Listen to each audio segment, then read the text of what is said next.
KBS 진주 방송국이 주최하고 한국남동발전 주식회사, 경상국립대학교, 중소벤처기업진흥공단이 함께하는 KBS 진주 개국 49주년 기념특강 도전을 위한 나침반 일부 강연자를 소개하겠습니다. 인생을 행복하고 뜻깊은 날들로 채워가기 위해선 목표가 필요하고 도전 정신도 필요합니다. 무언가를 해내고 싶은 목표가 생기면요, 인생의 어떤 살아가는 동기부여가 될 수도 있고요. 또 그 과정이 우리의 삶을 풍성하게 만들어주는데요. 미지의 세계를 탐험할 때 올바른 방향으로 가기 위해서는 나침반이 필요하죠. 우리 인생에도 올바른 방향으로 이끌어주는 나침반 같은 존재, 멘토가 필요합니다. 그래서 개국 49주년을 맞아서 경남 도민과 지역 청년들의 도전을 응원하는 마음으로 기념특강 마련을 했고요. 훌륭한 길잡이를 모셨는데요. 먼저 주영섭 서울대학교 특임 교수이자 전 중소기업 청장님의 강연, AI 대전환 세계 최고를 향한 도전이 되겠습니다. 주영섭 청장님 잠깐 소개를 해 올리면요. 미국 펜실베니아 주립대에서 산업공학 박사 학위를 받으셨고 현대 오토넷 대표이사와 대통령 직속 국민경제자문회의의 위원을 역임하셨습니다. 이후에 제14대 중소기업 청장으로서 중소기업과 벤처기업 육성을 이끌어내시고 관련 정책 발전에 큰 기여를 하셨는데요. 현재는 한국디지털혁신협회 회장으로서 한국제조업의 디지털 전환을 선도하고 계시고요. 서울대 공학전문대학원 특임 교수로 재직을 하면서 후학 양성에도 힘쓰고 계십니다. 어느덧 AI가 우리 일상의 자리를 잡으면서 하루하루가 예측 불가능해지고 있죠. 인공지능이 발전할수록 인류에게 위기가 될지 아니면 이것이 아주 엄청난 기회로 활용이 될 수 있을지 주영섭 서울대 특임 교수이자 전 중소기업 청장님을 통해서 이야기 들어보겠습니다. 여러분 뜨거운 박수로 환영해 주시면 감사하겠습니다.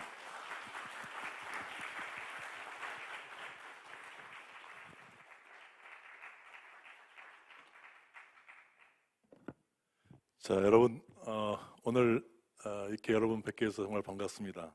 또 오늘 뭐 현장에도 계시고 또 중계도 하신다니까 또 화면으로 또 보신 분들도 함께 인사드리겠습니다. 오늘 뭐 제가 아까 우리 총장님께서 얘기하신 대로 사실 진주는 굉장히 많이 왔었습니다. 또 특히 이제 제가 중소기업 청장을 할 때 제가 이제 마지막 중소기업 청장인데요. 이제 제가 있는 청장하는 동안에 열심히 노력을 해서 중소벤처기업부를 이제로 중소기업청을 격상을 시키고 그리고 이제 저는 영예롭게 이제 마지막 청장직을 마치게 됐었는데요. 그래서 지금 현재 중소벤처기업부에 이 기업들을 지원하는 중요한 조직이 중소기업진흥공단, 중소기업 벤처 말다 집어넣어서 중소벤처기업 진흥공단이 이 진주에 있습니다.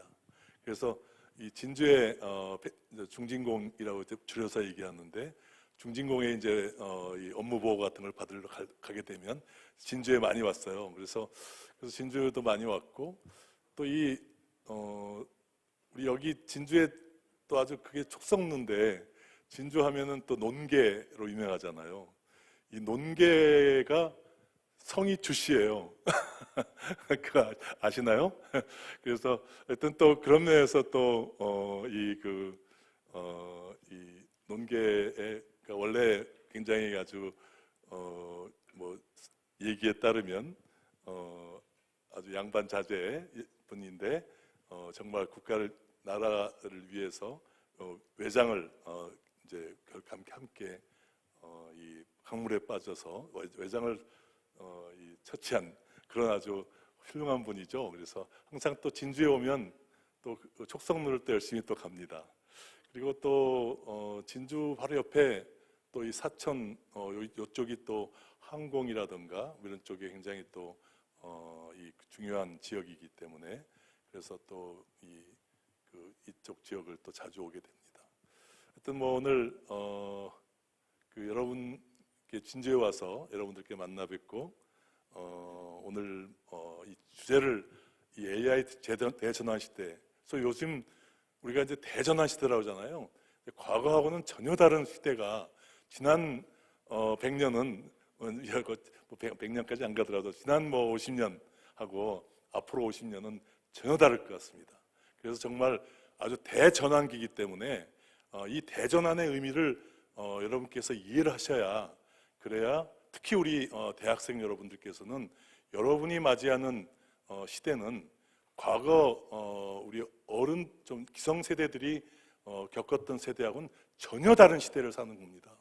그렇기 때문에 그런 면에서 어떤 면에서는 이런 새로운 시대적인 흐름을 잘 이해하셔야 여러분도 굉장히 준비를 새로운 시대를 살 준비가 되겠죠. 그래서 이 대전환 시대에 여러 가지 이제 좀 이따 말씀드리지만 3대 대전환이 이루어지고 있는데 그 중에 가장 중요한 게 디지털 대전환, 디지털 기술의 또 핵심이 또 AI이기 때문에 AI 대전환입니다. 그래서 AI 대전환 시대에 그러면 대한민국한테 이게 기회냐 아주 위협이냐, 그런 문제가 있겠죠. 또 여러분 같은 이 학생 여러분들 포함해서 기성 세대분도 계신데 우리한테는 과연 이게 기회냐 위협이냐, 이런 얘기들을 오늘 좀 드리려고 하고 있습니다. 이게 있나요?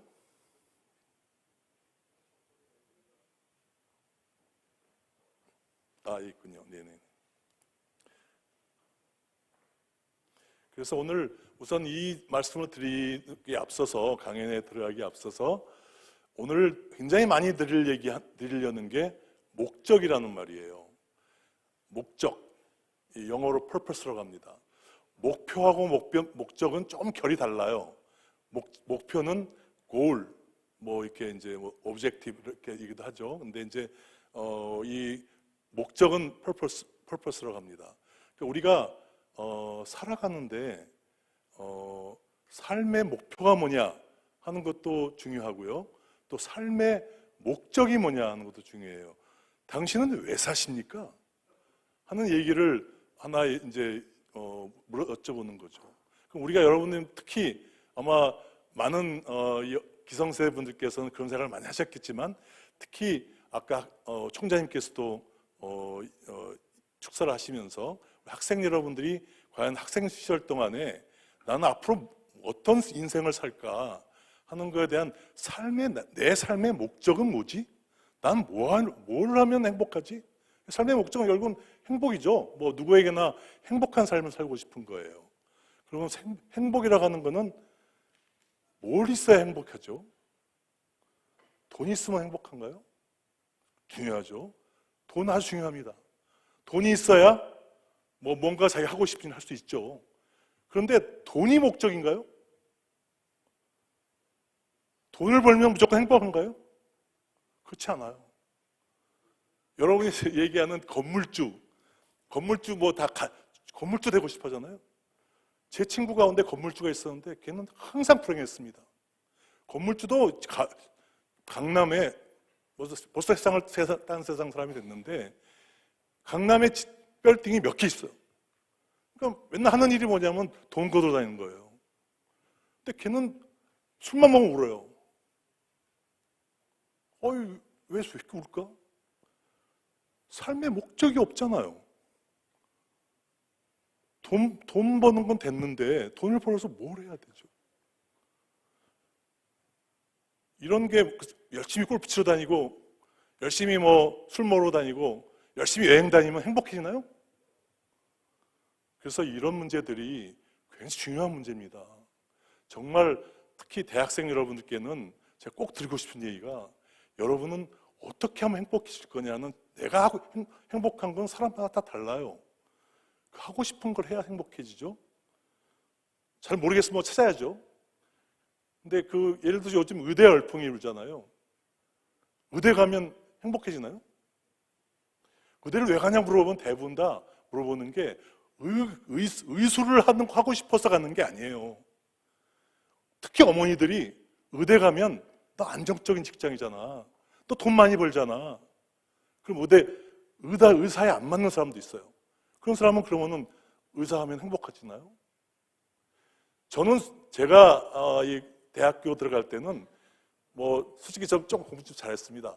근데 저희 어머니가 맨날 의대 가라고 그랬어요. 근데 저는 의대 뭐 가고도 남을 입장이었지만 의대는 절대 안 갔습니다. 제 입장에서는 하루 종일 아픈 사람 만나서 일하는 인생은 정말 재미없었어요. 특히 뭐 치과 의사 가면 하루 종일 아픈 이만 들여다보고 있는 그런 인생을 살고 싶지는 절대 않았어요. 제가 치과 의사나 의사를 비하하는 게 아닙니다. 그걸 또 좋아하는 분이 계세요. 정말 아주 난 뭐 의술이 정말 좋다. 아픈 사람 고쳐주는 거 얼마나 보람이 됩니까? 정말 보람스럽잖아요. 그런 걸가 또 목적이 되면 정말 훌륭한 직업입니다. 그런데 내 목적하고 내 삶의 목적하고 다르면 그거는 의미가 없는 거죠. 그래서 오늘 제가 드리려는 거에 좀 서두에 사실 오늘 뭐 AI도 마찬가지예요. AI가 결론부터 말씀드린 건데 AI가 요즘 화두죠. AI가 세상을 다 바꿉니다.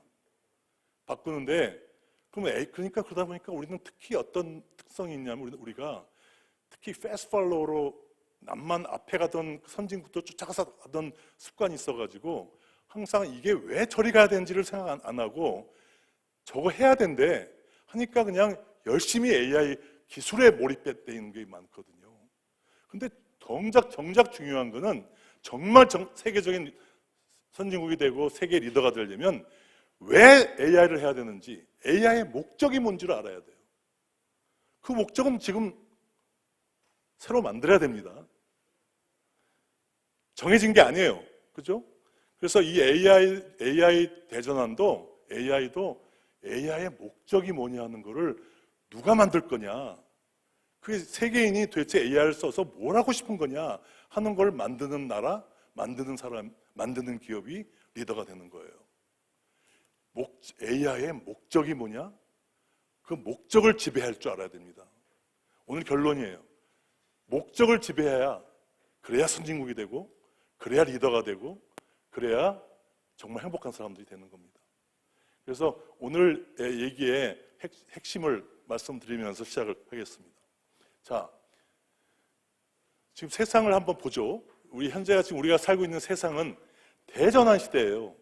이 속도, 크기, 범위 면에서 요즘처럼 이렇게 세상이 그냥 빨리빨리 뭐 한 달 사이에 뭐 그냥 AI만 보더라도 한 달 사이에 어느 때는 오픈 AI의 챗 GPT가 그냥 세상을 바꾸는 것 같더니 또 어떤 때는 또 막 구글의 제미나이가 또 뭐 그보다 더 낫다 그러고 또 갑자기 어서 중국에서 또 딥스크가 나타나서 또 뭐 나타나고 바꾸고 매달 바뀌면서 세상이 요동을 칩니다.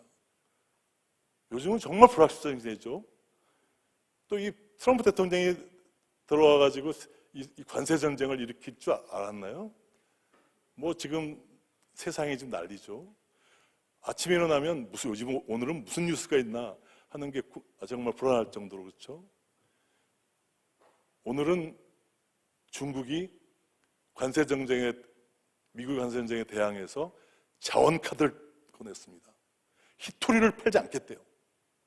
그러면 대한민국 반도체고 뭐 전부 다 뭐 자동차고 전기자동차에는 히토리 다 들어가거든요. 이런 것들이 배터리도 마찬가지고 그런 거 전부 다 문제가 되겠죠. 뭐 그렇게 해서 모든 게 다 문제되지는 않을 거예요. 왜냐하면 협상이라는 게 이루어지겠죠. 카드가 서로 카드의 게임을 하겠죠. 한쪽에서 무역 전쟁을 들고 나오니까 한쪽은 또 기술 전쟁을 들고 나오고, 기술 전쟁을 들고 나오니까 또 자원 전쟁을 들고 나오고, 자원 전쟁을 또 들고 나오면 또 금융 환율 게임을 할 거고, 돈을 찍어내는 미국 입장에서는 또 금융 전쟁을 할 겁니다. 앞으로 벌어질 일이에요. 그러니까 엄청난 이 변화들이 앞으로 일어나는 일입니다. 특히 학생들 여러분들께서는 그런 이 변화무쌍한 시대에 살아요, 지금. 근데 그 가운데 3대 대전환이 우선 이런 변화의 그 촉발한 게 기술이죠.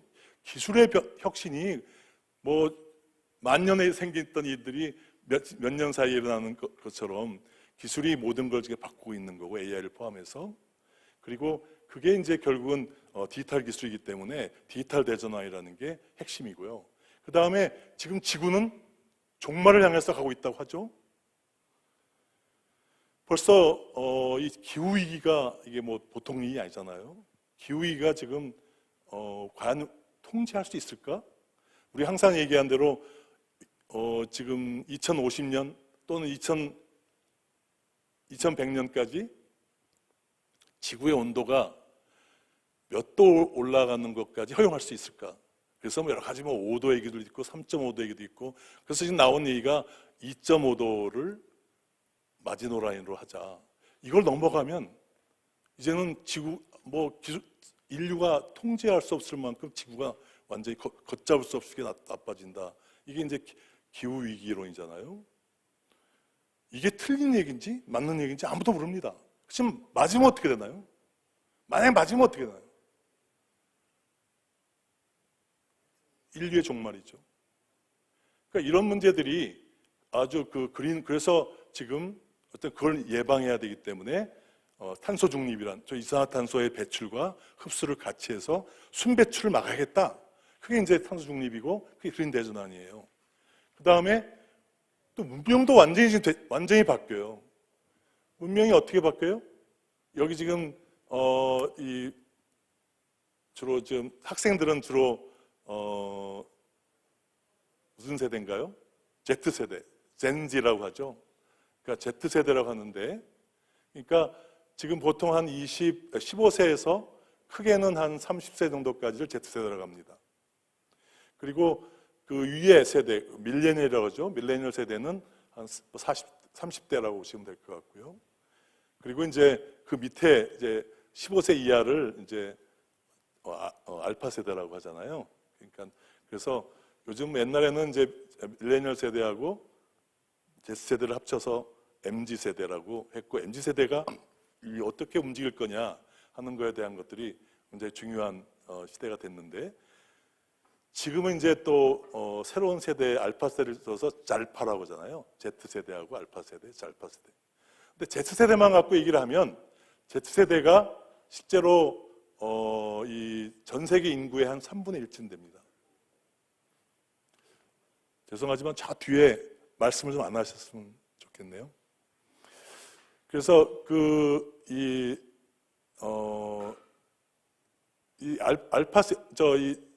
갑자기 꼬였어요. Z 세대가 그만큼 이제 요즘에 지금 대학생 여러분들하고 해당되고 10대 후반, 20대까지를 다 지금 이 Z세대라고 하는데요. 이 Z세대가 왜 중요하냐면요. 라이프스타일이 완전히 바뀌어요.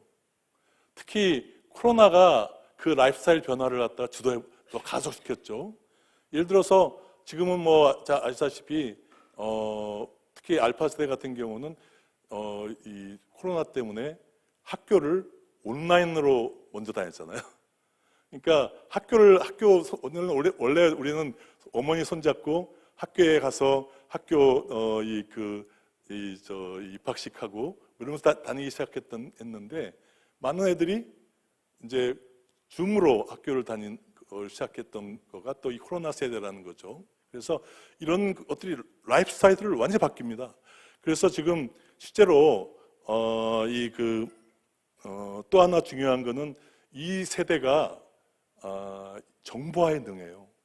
굉장히 정보화에 능해서 그래서 많이 압니다. 그러니까 뭐 예를 들면 요즘 부모들이 굉장히 기술적인 제품을 사려고 그러면 본인이 보기엔 좀 어려우니까 대부분 다 자기 자식 세대한테, 대학생들한테 물어보죠. 야, 뭐가 좋니? 그러면 대학생 애들은 그냥 막 휴대폰으로 뭐 그냥 후기까지 다 보고, 그래갖고 이런 거 다 본 다음에 이게 좋아요 하고 부모 세대의 구매 패턴을 결정해버려요. 그렇기 때문에 이제는 요즘은 스마트폰이라든가 노트북이라든가 TV라든가 이런 아주 이 기술 제품들을 사려면 그 파는 사람도 전 세대한테 이 포커스를 맞출 게 아니라 사실 Z세대 맥시멈 또 밀레니얼 세대까지 거기에다 포커스를 해야 그 사람들이 의사결정을 하게 되는 거죠. 그런 것들이 이제 라이프 스타일이 완전히 바뀐 거예요. 팬데믹을 가속시켰고, 또 신냉전이라는 건 또 뭐냐면 지금 잘 아시다시피 미국하고 중국이 완전히 지금 충돌을 하고 있잖아요. 충돌하는 이유는 세계 패권 전쟁을 하는 거죠. 세계에는 태양이 둘일 수는 없잖아요. 그러니까 태양이 미국이었는데, 그래서 소련도 미국이 꺾어버렸는데, 일본이 떠올려니까 일본도 꺾어버렸는데, 갑자기 미국이 지금 통제하기 어려울 정도까지 올라오는 거가 미국이 겪고 있는 당황이죠. 그래서 지금 모든 수단을 써서 중국을 제어하는 것은 앞으로 뭐 트럼프 대통령 때만 있는 것이 아니라 트럼프든 바이든이든 트럼프 후임이든 앞으로 20, 30년 동안은 이 1등 경쟁, 소위 패권 경쟁이 끝날 때까지는 이 두 나라의 충돌은 계속됩니다. 그러면 이제는 진영 논리가 되는 거죠. 옛날에는 평화 시대였기 때문에 그냥 기술 좋으면 전 세계를 다 할 수 있어요. 근데 요즘은 삼성전자도 예를 들면 미국을 선택할래, 중국을 선택할래 해야 될 걸 강요당하고 있습니다. 이제는 이 두 진영 간에 누구 편이냐 하는 거가 이제 문제가 되는 거죠. 삼성전자는 딜레마예요. 예를 들면 삼성전자의 반도체의 40% 이상이 중국에 팝니다. 그럼 미국이 중국 팔지 마 할 때 들어야 되나요? 아니면 우리가 저항할 힘이 있나요? 이런 문제들이죠. 그래서 이런 문제들이 간단한 문제가 아니라서 이게 문명이 다 바뀌어버린 거예요.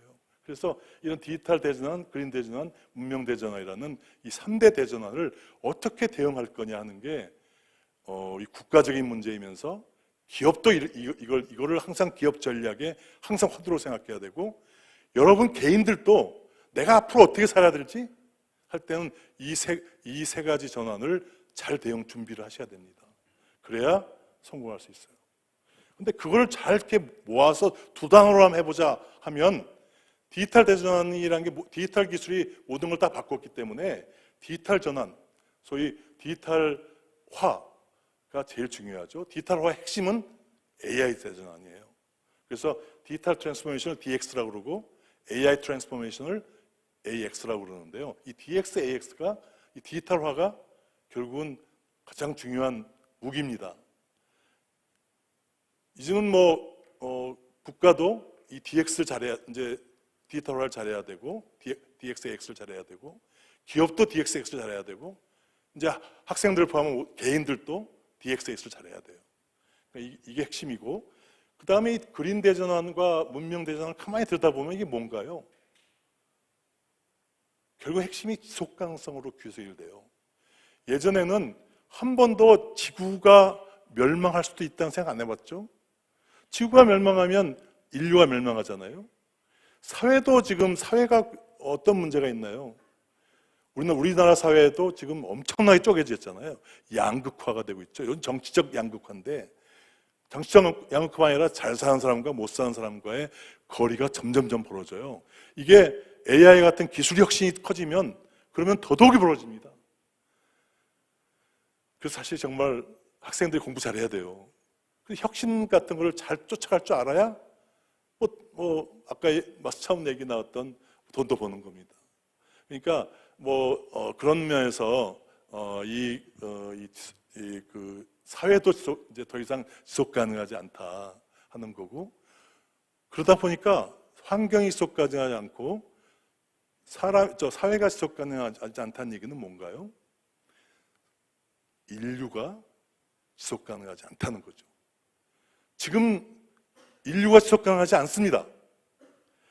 한 번도 의문을 갖지 않았던 인류의 지속 가능성에 대해서 지금 의문을 가지고 있는 시기예요. 이게 특히 언제 시작됐냐면 코로나 때 시작됐습니다.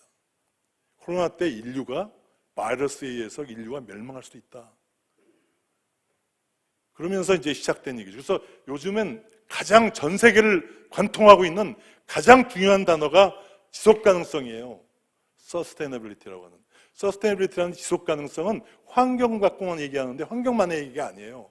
환경, 사회, 결국은 인류의 지속 가능성을 지금 어떻게 확보할 거냐 하는 것이 초미의 관심사입니다.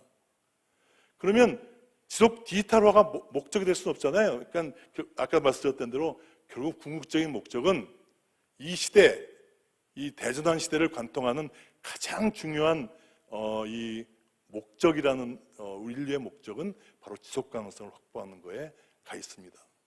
그리고 이 디지털화, 이 AI 대전환, 디지털 대전환은 이걸 위한 수단이 되는 거죠. 그래서 AI의 목적이 뭐냐? 그러면 인류의 지속 가능성을 확보하기 위한 조치예요. 그러니까 그런 역량이다. 이렇게 보시면 굉장히 쉬울 것 같습니다. 그래서 이게 요즘에 글로벌 혁신의 키워드고요. 또 이 패러다임이 완전히 지금 바뀌고 있는데 이 세계적인 패러다임 혁명의 아주 핵심 단어가 이 디지털 전환, AI 대전환을 통해서 인류의 지속 가능성을 확보하는 것. 이 짧은 단어의 센텐스에 세계의 지세 정신이 녹아 있습니다. 이게 그러면 기업하고 국가하고 무슨 상관이 있다는 거냐? 그 말씀 드리겠습니다. 이런 그 트렌드는 이런 미래에 대한 트렌드는 대체로 어디서 나타나냐면 CES하고 CES에서 많이 얘기하죠. CES라고 하는 거는 이제 세계적인 기술의 트렌드를 얘기해주는 아주 가장 중요한 기술 전시회가 매년 1월 달에 라스베가스에서 열리는 CES예요. 컨슈머 일렉트로닉 쇼. CES 얘기 많이 들으셨죠? 신문에서도 많이 다루고 있고. 그래서 CES의 내용을 보면 앞으로 10년 이 어떻게 기술 트렌드가 가겠구나 하는 걸 이해할 수 있습니다. 그래서 여러분 꼭 매년 1월 달에 초에 있는 CES를 가서 보시면 제일 좋고 못 가게 되면 보고서 같은 게 많이 나오고 유튜브도 많이 나오고 있으니까 그런 걸 많이 보셔서 흐름을 이해하실 필요가 있어요. 요즘 우리나라에도 놀라운 일이 올해 가서 보니까 저는 매년 그동안에 40년 전에 처음 갔고 기업이 있을 때 그리고 한 20번 있어 20번 무조건 갔고 한 20번에서 25번쯤 간 것 같아요. 그러다 보니까 이제 항상 CES에 가서 흐름들을 느끼고 보고 사람들을 만나서 많이 얘기하고 우리나라 사람을 만나는 게 아니라 해외 사람, 글로벌 사람들을 많이 만나서 얘기 듣고 그러면서 하나의 그 방향을 좀 정하고 하는 게 하나의 일종의 루틴이 됐습니다. 그래서 그 CES를 보시는데 제가 올해 보니까 포스텍이 200명인가를 이 CES를 데려왔더라고요. 그러니까 앞으로 우리 경상대도 우리 국립대니까 국가에서 좀 잘 지원해서 그래서 우리 학생들이 정말 CES 같은 데 가서 직접 백문이 불여일견이니까 보면 느낌이 다를 것 같아요.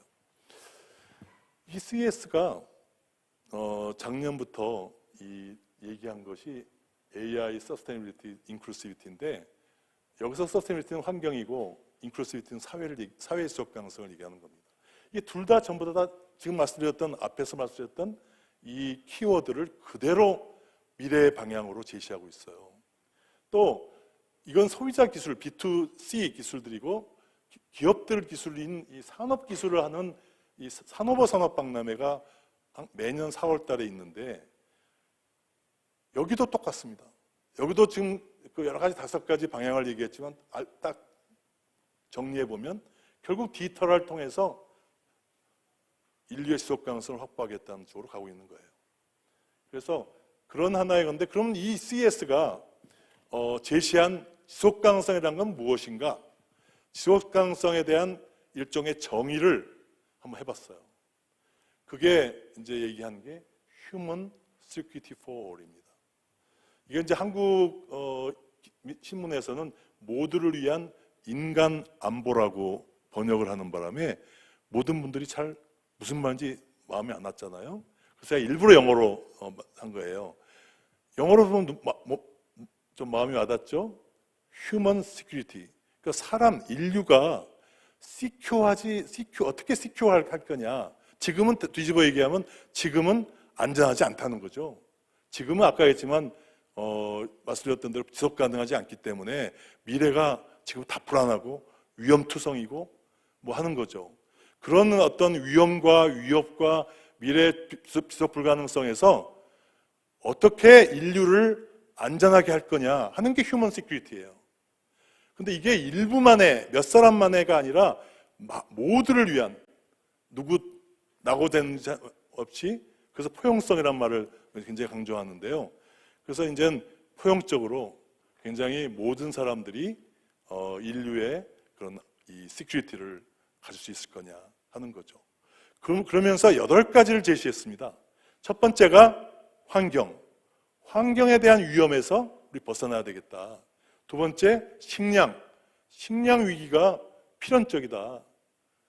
뭐 당연하겠죠. 인구는 늘어나고 뭐 땅은 제한돼 있으면 당연히 벌써 아프리카부터 기아가 시작되고 있잖아요. 그래서 그런 식량 문제.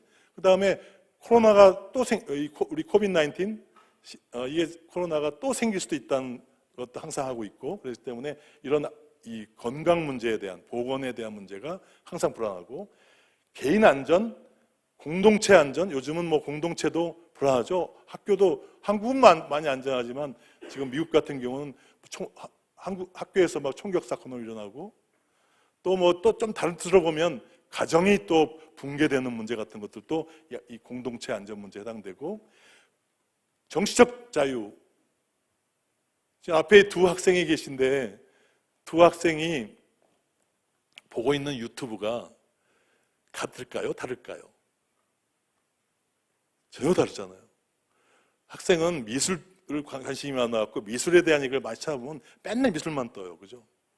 음악에 관심이 있어, 뭐, 야구 관심이 있어 야구만 열심히 들어보면 야구만 떠요. 그죠?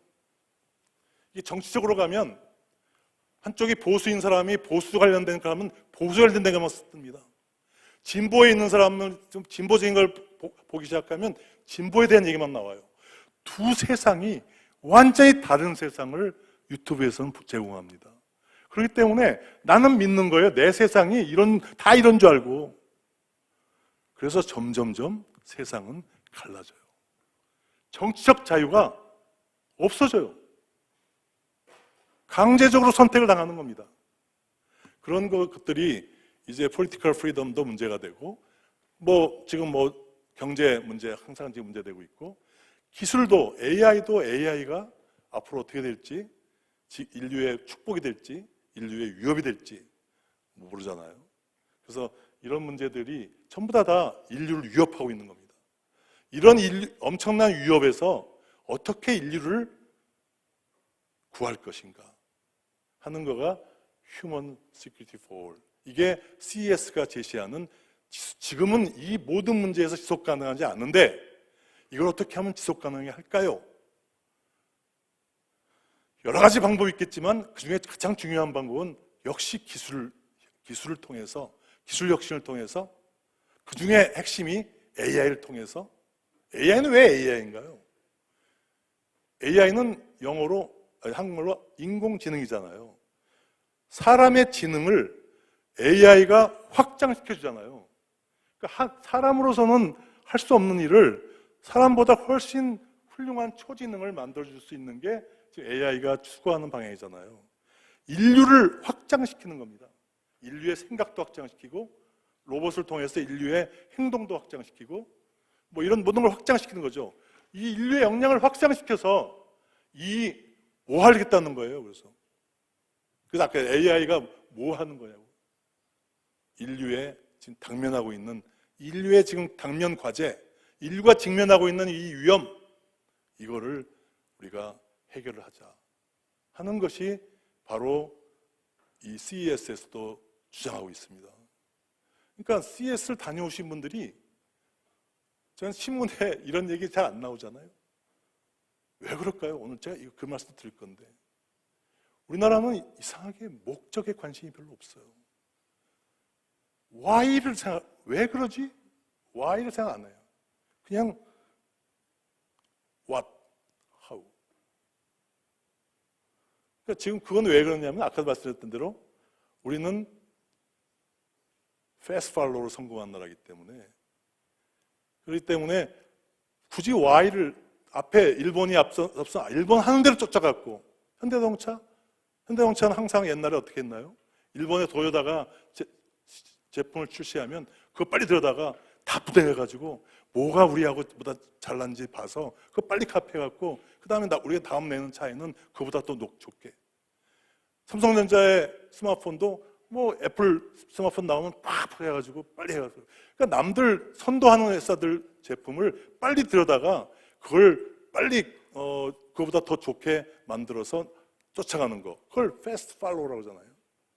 패스트 팔로우도 굉장히 좋은 전략입니다. 나쁜 전략이 아니죠. 그래서 우리가 패스트 팔로우로 성공한 나라예요. 근데 이제는 선진국이 됐잖아요. 이제는 팔로우 할 게 없어요. 이제 우리가 이제 정해야 돼. 그렇기 때문에 이제는 퍼스트 무브로 가야 된다는 게 그런 거잖아요. 근데 옛날에 패스트 팔로우 할 때는 앞에 가던 사람들이 있었기 때문에 Y를 생각할 필요도 없었고 목적을 생각할 필요도 없었고 그냥 걔네들 하는 대로 막 빨리 쫓아가면 되니까 효율성만 챙기면 되는 거죠. 근데 지금은 이제는 그런 시대가 아니에요. 그래서 지금은 이제는 왜 그러지? 인류는 도대체 뭘 원하는 거지? 시장이 뭘 원하고 있는 거지? 이런 거를 이제는 우리가 스스로 결정할 수 있어야 됩니다. 그렇기 때문에 대한민국의 교육이 완전히 바뀌어야 돼요. 대한민국 교육은 지금까지 Y를 가르쳐 본 적이 없어요. 그냥 뭐가 있으니까 그냥 그것만 열심히 배우고 열심히 따라간 것 뿐이에요. 열심히 패스트 팔로우 잘하는 애들만 키웠습니다. 근데 앞으로는 퍼스트 무버를 키우는 교육으로 바뀌려면 과연 인류의 미래는 뭐냐? 인류가 뭘 해야 행복하냐? 하는 것들을 생각할 줄 아는 그런 왜를 생각할 줄 아는 교육으로 바뀌어야 됩니다. 그런 것들이 이런 거에 나타나는 거죠. 그래서 이게 이제 예를 들면 그 Y의 인류가 이게 겪고 있는 지금 과제고 문제니까 이 문제를 어떻게 해결해야 되지? 이런 것들이 이제 앞으로 중요한 문제라는 얘기입니다. 근데 이게 제가 저는 지금 교수를 하고 있고 정부 관료를 했고 하지만 저는 기업 출신이거든요. 기업인 눈에는 이게 뭘로 보이냐면 이게 다 돈으로 보여요. 이게 환경기술, 에너지기술 개발하면 엄청난 떼돈을 벌겠죠. 세계적인 관심을 받으면서 존경도 받으면서 그러면서 돈도 엄청 벌겠죠. 새로운 식량 기술 개발하면 돈도 엄청 벌고 엄청난 존경도 받겠죠. 보건, 신약 기술, 다른 거죠. 그러니까 제 얘기는 아까 처음에 얘기했지만 우리 학생들한테 할 일이 너무 많은 거예요. 여러분들의 개성을 살려서 여러분이 하고 싶은 일을 하면서도 얼마든지 돈을 벌고 얼마든지 행복하게 살고 얼마든지 보람을 느끼면서 세상을 아주 값지게 살았다 하는 말 할 수 있는 겁니다. 목적을 잃어버리면 그러면 불행해져요. 그래서 절대로 돈이 목적이 되게 하지 마시고 이렇게 목적을 따라가다 보면 돈은 따라옵니다. 그런 거를 좀 오늘 사실은 학교에서 제가 말씀드리는 거기 때문에 기업인들한테는 이런 얘기를 잘 안 하는데 학교이기 때문에 이 말씀 드려요. 그래서 이런 것이 사실은 그냥 공통의 선, 좋은 게 좋은 거다 하는 뜻만이 아니라 이러한 인류가 겪고 있는 문제를 해결하면 정말 국가적으로도 기업으로도 개인으로도 이룰 걸 다 이루는 거죠. 이렇게 보신다고 보시면 됩니다. 그래서 오늘 말씀드릴 걸 다 드린 것 같아요. 근데 이제 왔으니까 이제 좀 더 구체적인 얘기를 하면서 제가 아마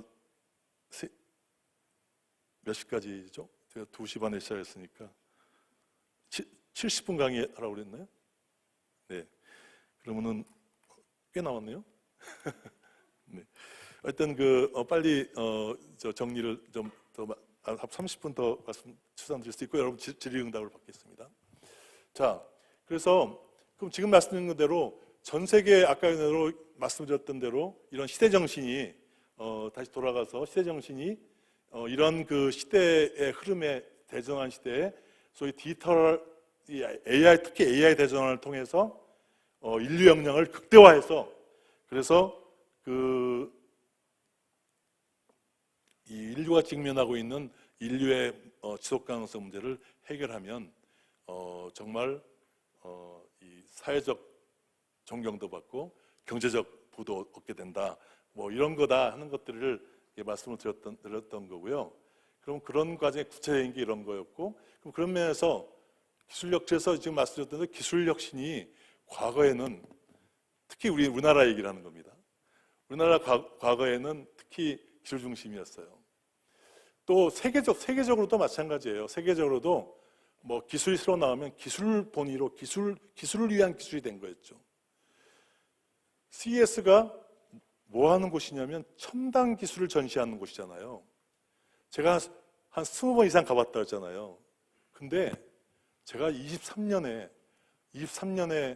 그러니까 2년 전이죠. 2년 전에 CES를 가고 깜짝 놀랐습니다. 그동안에 20차례를 가는 동안하고 전혀 다른 메시지를 전달하기 시작했거든요. 그걸 예를 먼저 드리고 말씀드려 볼게요. 이게 왼쪽에 있는 게 존 디어라는 회사, 이 농기계 회사입니다.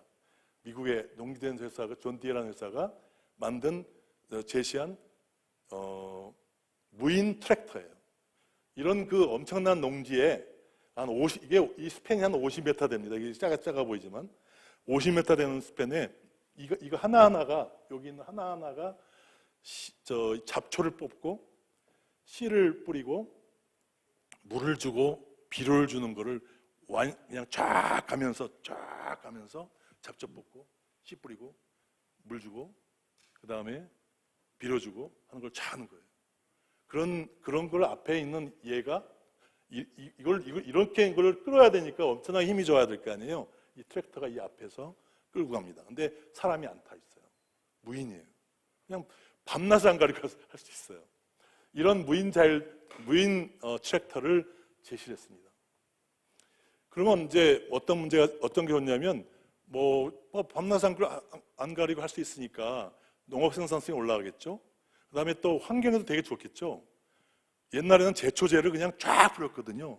근데 제초제를 이제는 어떻게 하냐면 제초제를 쫙 뿌리지 않고 이 카메라에 AI 기능이 달려 있어서 쫙 보고 가다가 잡초가 있는 데다만 칙 쏴요. 칙칙칙 이런 식으로 잡초 있는 데만 쏘는 거죠. 그 다음에 그러면 이제 제초제 사용이 굉장히 줄어들겠죠. 코스트도 줄어들고 원가도 줄어들고 제초제가 또 모이면 환경 문제를 이야기하는데 환경의 영향도 적고 그러면서 이제 가면서 아까 좀 씨를 쫙 또 뿌리고 씨에다가 또 조준사격으로 물을 척척척척 뿌리고 비료를 척척척척 뿌리니까 굉장히 비료도 절감되고 뭐 여러 가지 환경이 좋아지겠죠. 그래서 그런 이 AI 기반의 자율주행 트랙터입니다. 그리고 자기가 플랜해서 사람 없이도 얼마인지 마치 청소기가 청소 쫙 하듯이 그 엄청난 농지를 전부 다 이제 개간하는 거죠. 이런 게 왼쪽 얘기입니다. 오른쪽이 BM 같은 시기에 2023년 어떤 해냐면 팬데믹이 끝나고 바로 열린 거예요. 그 전에는 CES도 잘 못 열렸습니다. 반쪽짜리였고 온라인으로 열렸고 막 그랬어요. CES 기간 동안에는 3년 동안. 그러다가 이제 제대로 열린 게 2023년인데 2년 전인데요. 그때 저게 나왔었고 그 다음에 BMW가 그 전격 제트 작전이라고 나이 드신 분들은 좀 다 기억하실 텐데 우리 학생들은 모를 거예요. 근데 옛날 드라마에 이 무인 자동차인데 이름이 킷인가 그래요. 무인 자동차 이름이 킷 그러면 저기 있던 자동차가 샥 와갖고 앞에서 주인님 하고 와요. 그럼 얘한테 야 저 차가 도둑도 잡아요. 자기 데려다 주는 것만 이동만 시키는 게 아니라 모든 걸 다 제공하죠.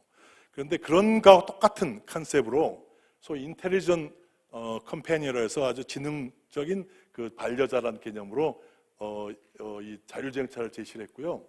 그리고 이 차가 이 전자잉크를 이잉크라고 하는데 전자잉크를 쓰면 전압을 바꾸면 색깔이 바뀌어요.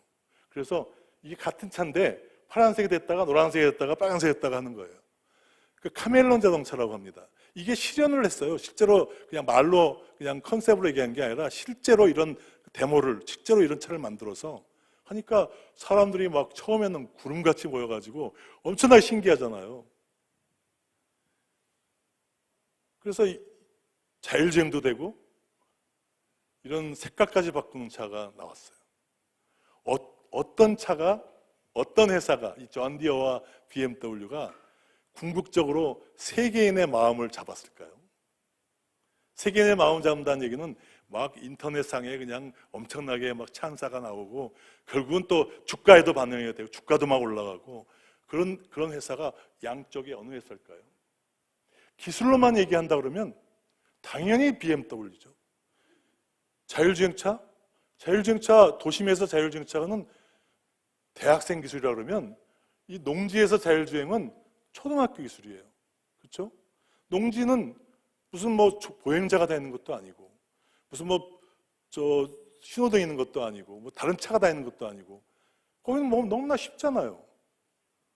그러니까 이건 어떤 면에서 자율주행이라고 하지만 자율주행 기술을 보면 도심에서 정말 이 어려운 아직도 구현이 안 되고 있는 이 자율주행을 하려고 하는 이거는 엄청난 기술이죠. 거기다가 또 카멜레온 기능까지 있으면 정말 또 획기적인 기술이잖아요. 기술적으로는 게임이 안 되죠. BMW 기술이 훨씬 위죠. 훨씬 고단수입니다. 그런데 세상은 찬사를 왼쪽에 있는 존디어로 다 몰렸어요. 그 이유가 바로 뭐냐면요. 존디어의 그 CEO가 뭐라고 얘기했냐면 인류가 지금 80억 명인데 앞으로 100억 명이 되는데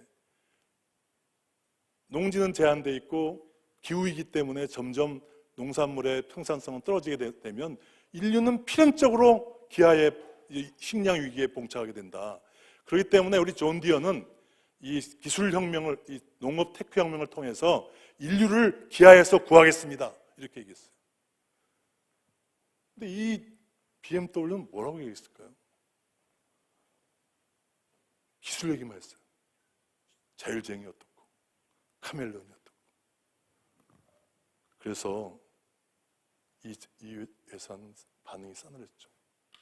다시 얘기하면 아까 얘기한 대로 목적이 옛날 같으면요 저 BMW 기술이 아주 난리가 났을 거예요. 근데 이게 팬데믹을 겪은 다음에 열린 첫 번째 CES에서 전 세계인들은 기술의 혁신이란 기술을 위한 기술에다가 포커스를 맞추지 않고 이 기술이 무엇을 위한 기술이냐 하는 기술의 목적에다가 완전히 이 파라다임이 확 바뀌었습니다. 그래서 제가 파라다임 혁명이라고 하는 거예요. 파라다임 혁명이 그래서 기술 혁신이라는 것도 이제는 기술 중심이 아니라 목적 중심이다. 이제 기술도 인류를 위한 기술이어야지 기술을 위한 기술을 해서는 안 된다 하는 얘기죠. 그래서 이 관점이나 시대 정신이 완전히 바뀌었어요. 그러면서 아까 말씀드렸던 대로 환경의 지속 가능성, 사회의 지속 가능성, 결국은 인류의 지속 가능성이 궁극적인 목적이다. 여기에 이걸 위한 기술이어야 된다 하는 걸로 이 CES에 놀라운 변화가 일어났습니다. 제가 20번쯤 다녔기 때문에 이게 제 눈에는 보였는데 처음 가신 분들은 모르시죠. 우리나라 신문에 이런 얘기 안 나오죠. 정말로 아주 획기적인 변화였습니다. 그래서 실질적으로 제가 학생들한테도 이 BMW 이 차의 목적이 뭐야? 그러면 목적이 뭐지? 왜 왼쪽은 목적이 확실한데 왼쪽의 목적 물었더니 어떤 학생이 그러더라고요. 도둑질할 때 좋겠네요. 앞문으로 갈 때는 빨간색 차로 들어가고 나올 때는 파란색 차로 나오면 되겠네요. 그러니까 이런 조크가 나올 만큼 목적이 애매한 거예요. 그러니까 그냥 그야말로 펀을 위한 거죠. 뭐 다른 게 없어요. 왜 자율주행이 요새 시들할까요? 물론 로봇택시 때문에 요새 테슬라가 막 로봇택시 낸다 그러고 뭐 난리인데. 근데 로봇택시 낸 날 정작 테슬라 주가는 8%가 떨어졌어요. 이게 막 몇십 프로 올라야 되는데 왜 이렇게 냉랭할까요? 왜 이렇게 자율주행에 대해서 냉랭할까요? 바로 목적, 이제 세상의 관심사가 목적으로 많이 쏠리기 때문에 그렇습니다. 자율주행의 목적이 애매한 거예요. 자율주행의 목적이 뭐가 돼야 되냐면 인류의 사고를 막아서 인명을 구해야겠다 하는 것은 굉장히 훌륭한 목적이죠. 그 목적 외에는 없는 거예요. 그 목적은 자율주행이 굳이 아니어도 요즘 뭐 반자율주행이나 자동차가 많이 똑똑해졌잖아요. 요새는 자동차가 현재 기술로도 얼마인지 이 사고를 많이 줄 수 있어요. 그런데 그런 상황에서 돈은 엄청나게 들어가는데 비해서 그래서 사실 자율주행 하시는 분들의 얘기가 보면 뭐라고 하냐면 지금 의자를 이렇게 돌려가지고 4명이 마주 앉아서 차를 타고 가요. 그걸 이제 자율주행의 이제 미래 모습인데 우리 학생 어디 갈 때 이렇게 4시에 마주 앉아갖고 하는 거 부담스럽죠? 요즘 학생들은 옆에 사람하고 전화당하잖아요. 그냥 카톡 보내잖아요. 그러니까 이제는 그다음에 또 실질적으로 그건 농담이고요. 실적으로 차를 타고 다니면서 왜 이렇게 4시에 앉아갖고 마주보고서 뭐 해야 되죠? 고스톱 치나요? 또 자율주행하면서 차를 타고 다니면서 왜 자야 되나요? 그럼 이런 근본적인 아까 왜 얘기를 했는데 그런 근본적인 문제를 자꾸 하다 보니까 어떤 얘기가 나오냐면 도시를 설계를 다시 하자. 그래서 2시간씩 차 타고 다니고 1시간 차 타고 다니고 하지 말고 그리고 15분 도시 만들어서 그다음에는 그래서 요즘 이번 CES에서 굉장히 뜬 그 분야가 이 라스트 마일 모빌리티라고 해서 그냥 한 1km, 2km, 10km 그냥 이렇게 개인적으로 이렇게 타고 다니는 그런 탈 것 이런 것들이 요새 많이 떴어요. 그래서 그런 것들이 이제 예를 들면 모빌리티에 대한 근본적인 설계를 바꿔버리면 그런 문제들이 안 나오겠죠. 만약에 멀리 가야 된다 그러면 기차가 이제 다 친환경 기차들이고 또 UAM을 타고 UAM이 앞으로 이제 28년도 정도 되면 상용화될 텐데요. 그럼 UAM을 하고 도시에 이쪽에서 이쪽으로 움직이는 건 움직인다. 이런 것들이 이제 앞으로 새로운 설계를 하는 거죠. 그래서 그런 것들이 얘기가 그렇습니다만은 이런 제가 말씀드리는 거는 바로 기술 혁신도 이제 목적이 중요해졌다 하는 것들을 다시 한번 강조드리는 겁니다. 좀 스피드를 좀 내겠습니다. 그래서 아까 설명드렸던 대로 대한민국의 지금 패스트팔로우로 우리 성공을 했고 패스트팔로우 전략이 하나의 우리의 알게 모르게 우리 마음속에는 항상 이 패스트팔로우적인 문화가 딱 자리 잡고 있거든요. 그렇기 때문에 항상 효율성을 갖고 노네요. 정부의 정책도 비슷합니다. 정부의 R&D 정책 같은 경우도 기술 개발도 10개 과제를 해서 몇 개 과제가 성공했냐. 이 전형적인 패스트팔로우적 사고죠. 근데 이제는 이런 시대가 아니라 펄스모로 바뀌려면 방향성이 중요해요. 그리고 아까 했지만 투입 대비 성과 얼마를 투입해서 얼마가 나왔냐 이거는 전형적인 패스트팔로우 사고예요. 앞으로는 one and only 그야말로 10개 가운데 세계적인 거 하나만 개발하면 그러면 그 하나가 다 먹여 살 수 있는 거잖아요. 그러니까 그런 거가 이제는 그런 혁신성이 중요한 시대가 됐고 그러다 보니까 기술 제품 중심이 아니라 이제는 목적, 미션, 그러니까 인류가 갖고 있는 인류의 미션이 뭐냐 이런 문제들이 이 사람 중심. 우리 진주가 한국의 기업가 정신 수소라고 하잖아요. 한국의 기업가 정신이 또 사람 중심이라고 하잖아요. 그래서 사람 중심이 또 역시 한국도 이런 면에서 잘할 수 있다고 생각합니다. 그래서 이런 것들이 되고 있고요. 그래서 이게 또 재밌는 얘기인데 이 세계가 요즘 업의 정의를 바꾸고 있어요. 이것도 아주 묘하게 지금 23년도 아까 이 세상이 이 파라다임이 바뀐 다음부터 일어나고 있는 현상이에요. 로레알이 작년에 CES에서 기조연설을 했습니다. 로레알은 아시죠? 로레알은 세계적인 이 화장품 회사잖아요. 기조연설을 했는데 그때 요 분이 여기 나오네. 요 분이 이게 CEO예요. 이 사람이 이제 제가 찍은 사진입니다, 이게. 근데 이제 그 큰 화면에 뷰티 is essential. 뷰티는 아주 기본이라는 거죠. 아주 모든 사람이 갖고 있는 기본적 욕구예요. 아름다워지고 싶은 거는. 그리고 유니버설 퀘스트예요. 뭐 남자냐 여자냐 뭐 동양이냐 서양이냐 뭐 어린 사람이냐 나이 든 사람이냐 뭐 모든 사람 관계없이 다 추구하고자 하는 하나의 유니버설한 그 추구하는 대상이에요. 그 다음에 데일리 루틴이고, 그 다음에 또 바운다리가 없어요. 뭐 바를 수도 있고 먹을 수도 있어요. 그러니까 뭐 이런 그런 이너 뷰티라고 요새 콜라겐도 먹잖아요. 또 이 뷰티는 자신감을 만들어줘요. 잘 화장을 잘하면 당당해지잖아요. 이 모든 남자든 여자든 그 당당함이 컨피던스가 결국 행복을 만든다.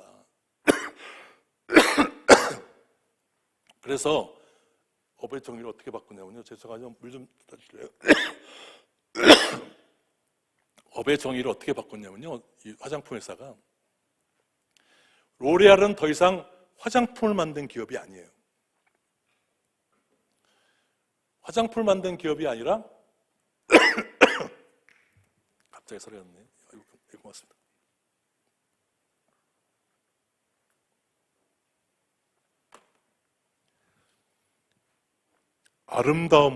아름다움을 통해서 세상에 행복을 가져다 주는 기업이다. 이렇게 업의 정의를 바꿉니다. 로레알의 아주 세계 전략을 이렇게 바꿔버렸어요. 그래가지고 그러다 보니까 뭐냐면 이제 꼭 화장품만이 아닌 거죠. 뭐 꼭 이 얼굴에 바르는 것만이 아니라 뭐 원래 헤어도 원래 잘했지만 헤어 쪽이라든가 또는 미용 기기라든가 저는 이 아름다움에 대한 거는 로레알이 지배하는 거예요. 근데 그걸 지배를 왜 하냐면 화장품 기술을 지배하는 게 아니라 세상의 아름다움을 통해서 세상을 행복하게 하는 걸 지배하겠다는 거죠. 비슷한 시기에 아모레 퍼시픽, 뭐 LG 생활건강 다 나왔죠. 한국의 화장품 잘 나가잖아요. 전부 다 제품 얘기만 해요. 기술이 어떻고.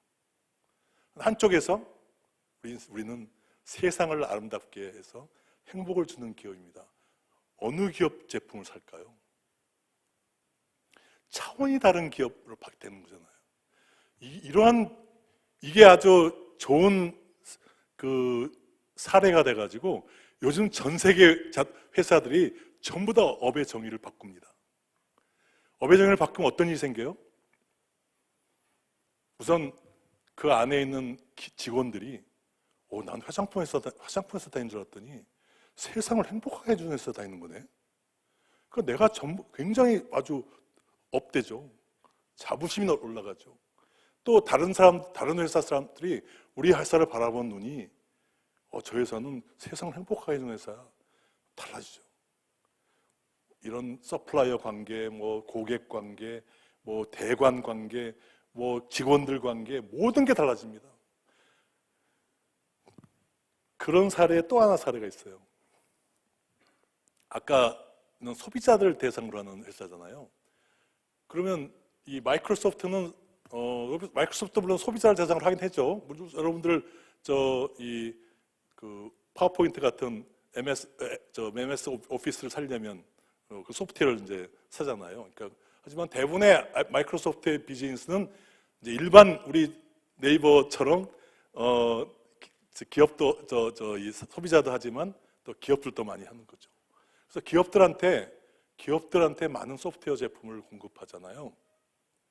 그래서 과거에는 이 사티아 나델라가 CEO인데 이 사람이 들어오면서 업의 정의를 완전히 바꿨습니다. 어떻게 바꿨냐면 마이크로소프트는 소프트웨어를 파는 회사가 아니라 고객의 가치를 올려주는 기업이다. 이렇게 바꿨습니다. 그러니까 이것도 마찬가지 뭐죠? 아까 앞에 화장품 기업은 제품 기술 중심이고 새로운 새로운 그 정의는 목적 중심이고 미션 중심이고 사람 중심이잖아요. 마찬가지로 제품이나 기술 중심에서 이 목적 중심으로 미션 중심으로 바꾼 거죠. 그래서 그 재밌는 게 마이크로소프트가 CES예요. 전시관을 차지도 않았고, 그 다음에 무슨 기존설도 안 했고 했는데 이번 CES로 그렇고 작년 CES로 그렇고 가장 최고의 위너는 누구냐? 그러면 누구나도 얘기하는 게 마이크로소프트라고 그래요. 왜 그러냐면 자기는 안 나왔지만 고객들이 월마트가 마이크로소프트하고 같이 이렇게 나와요. 그래서 월마트 CEO하고 마이크로소프트가 같이 나와서 마이크로소프트의 그 솔루션을 통해서 우리 월마트가 어떻게 회사가 발전했는지 설명해요. 소니 혼다 모빌리티라는 그 전기차를 지금 이제 곧 출시하는데 이 회사도 마이크로소프트의 솔루션을 가지고 왜 이렇게 가져왔다 이렇게 얘기하는 거죠. 삼성도 바로 마이크로소프트의 코파일럿을 이용해서 했습니다 하고 얘기하고 이렇게 이 다른 사람들 하는데 이 사티아가 등장해가지고 그러니까 어떤 면에서는 약바이 감초처럼 20집에 다 나와서 하는 바람에 진정한 승자는 마이크로소프트였어요. 그러니까 그런 거가 바로 이 고객의 가치를 올린다는 걸 바꾸니까 어떤 일이 생기냐면 그냥 소프트웨어만 파는 게 아니라 고객의 가치를 올려주는 건 다 되잖아요. 그래서 뭘 했나요? 우리 클라우드 사업을 하잖아요. 마이크로소프트가. 그러니까 애저라고 하는 클라우드 사업도 하고. 그러니까 고객이 필요한 것들은 다 해요. 요즘 AI 사업을 하죠. 그러니까 이런 것들이 이제 좋은 예입니다. 그래서 뭐 첫 번째 제가 드리는 가장 중요한 메시지는 이런 우리 뭐 산업이든 기업, 제가 주로 산업 기업을 대상으로 얘기를 하지만 여기 또 다 대한민국 국가 혁신 똑같고요. 여러분 대한민국 국민 혁신 똑같고요. 그거는 이 대전환 시대가 요구하는 이 purpose, 목적, 미션, 그다음에 시대 정신인 이 디지털화, 특히 AI 대전환을 통해서 지속 가능성을 특히 인류의 지속 가능성을 확보한다고 하는 이런 패러다임 혁명을 어떻게 쫓아갈 거냐 하는 데 달려 있습니다 하는 말이 오늘 얘기의 결론입니다. 그래서 아까 말씀드렸던 이 그 휴먼 시큐리티 포 올 이걸 더 확장을 하면 뭐 기후 환경 이런 게 앞에 있는데 생태계 위기, 자원 위기, 뭐 핵무기 문제, 뭐 그다음에 뭐 푸틴이 핵무기 쓰겠다 얘기까지 나올 정도로 잊어먹고 있던 이제 핵전쟁이 이제 안 일어나나 했던 이제는 핵전쟁이 일어날 수도 있잖아요. 심지어는 또 AI가 지배를 하게 되면 AI가 어느 순간에 핵전쟁을 일으킬 수 있다는 얘기까지 나오잖아요. 그러니까 이런 얘기들이 전부 다 뭐 그게 일어나면 지구는 멸망하겠죠. 인류는 멸망하겠죠.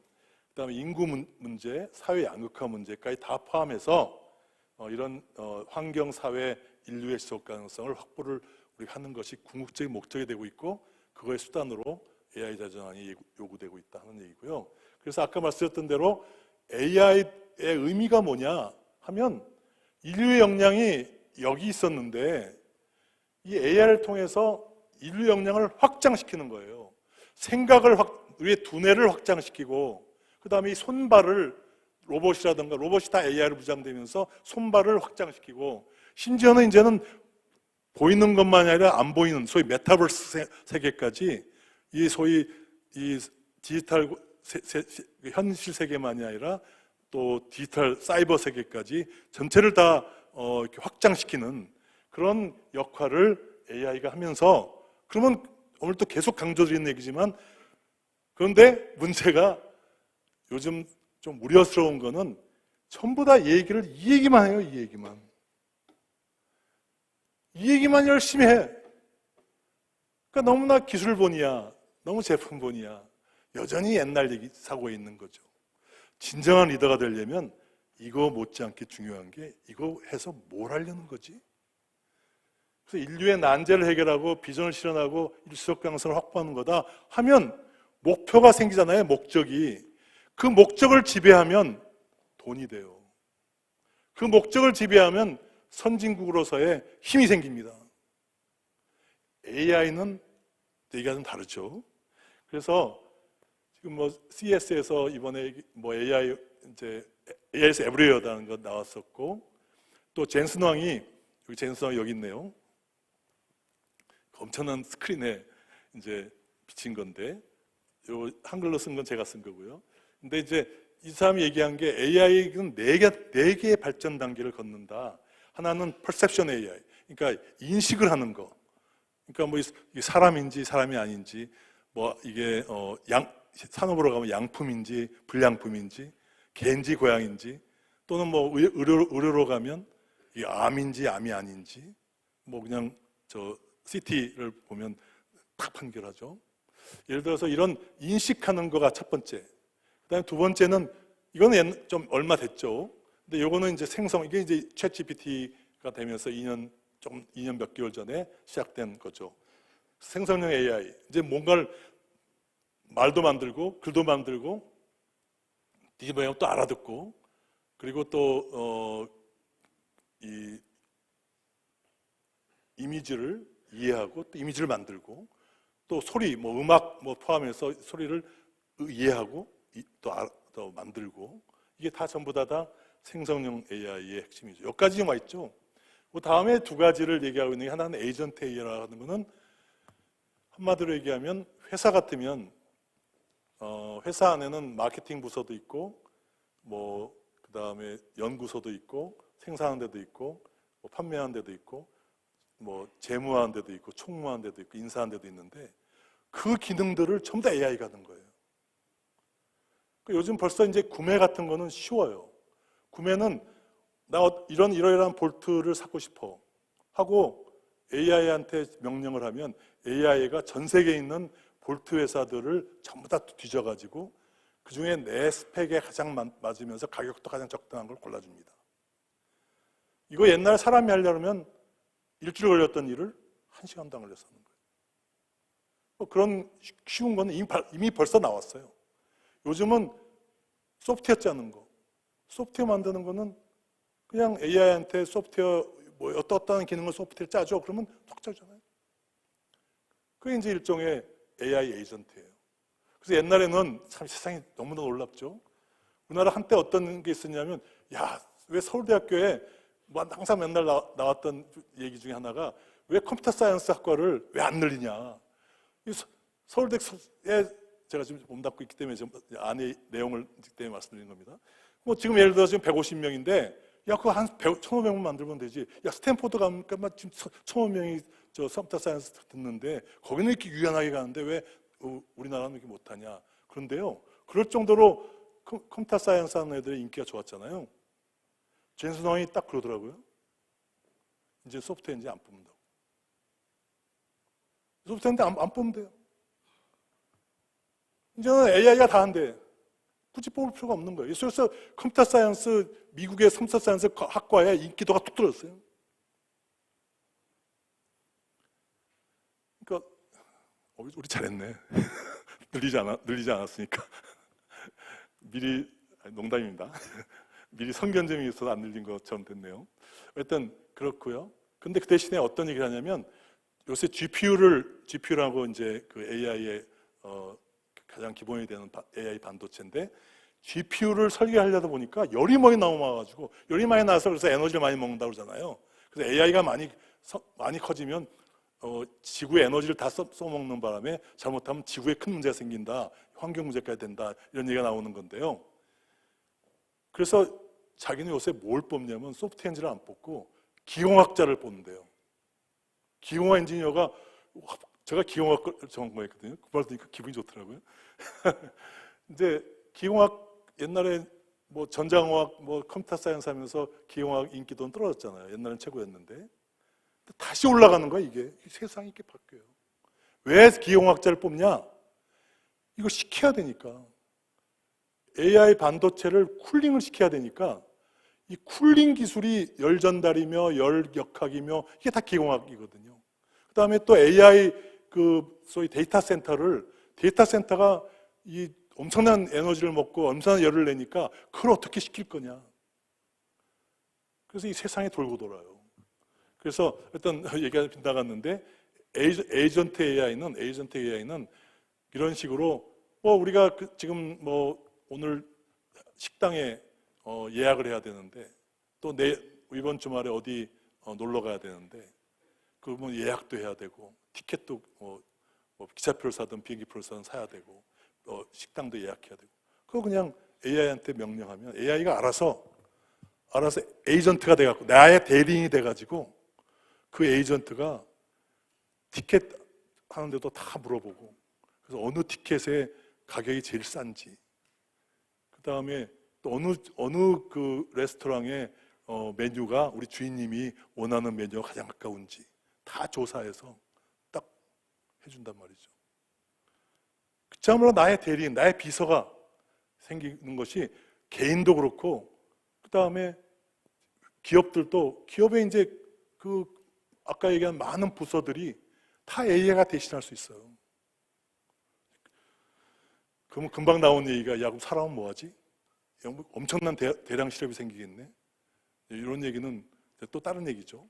그러면 이제 우리가 새로운 스킬셋을 배워서 AI를 이제 다 플래닝하고 기획하고 다스릴 줄 아는 그런 이제 역량을 키운 특히 여러 대학생 여러분들은 이제 그런 역량을 갖추면 살겠죠. 그래서 그런 시대가 지금 에이전트 AI이고요. 그 다음에 이제 물리적 AI는 피지컬 AI라고 하는데 이거는 가장 쉬운 게 로봇이죠. 이 물건 안에 AI를 집어넣어 가지고 그게 굉장히 지금 하는 일보다 훨씬 더 발전적인 역할을 하는 것을 좀 따져 말씀드리겠습니다. 그래서 이렇게 간다고 얘기를 했어요. 그러면서 이제 AI가 이렇게 막 이제 한다고 하니까 막 젠슨왕이 얘기하는 거에 그냥 막 구름같이 몰려들어서 난리가 났습니다. CES도 결국은 젠슨왕의 쇼였어요.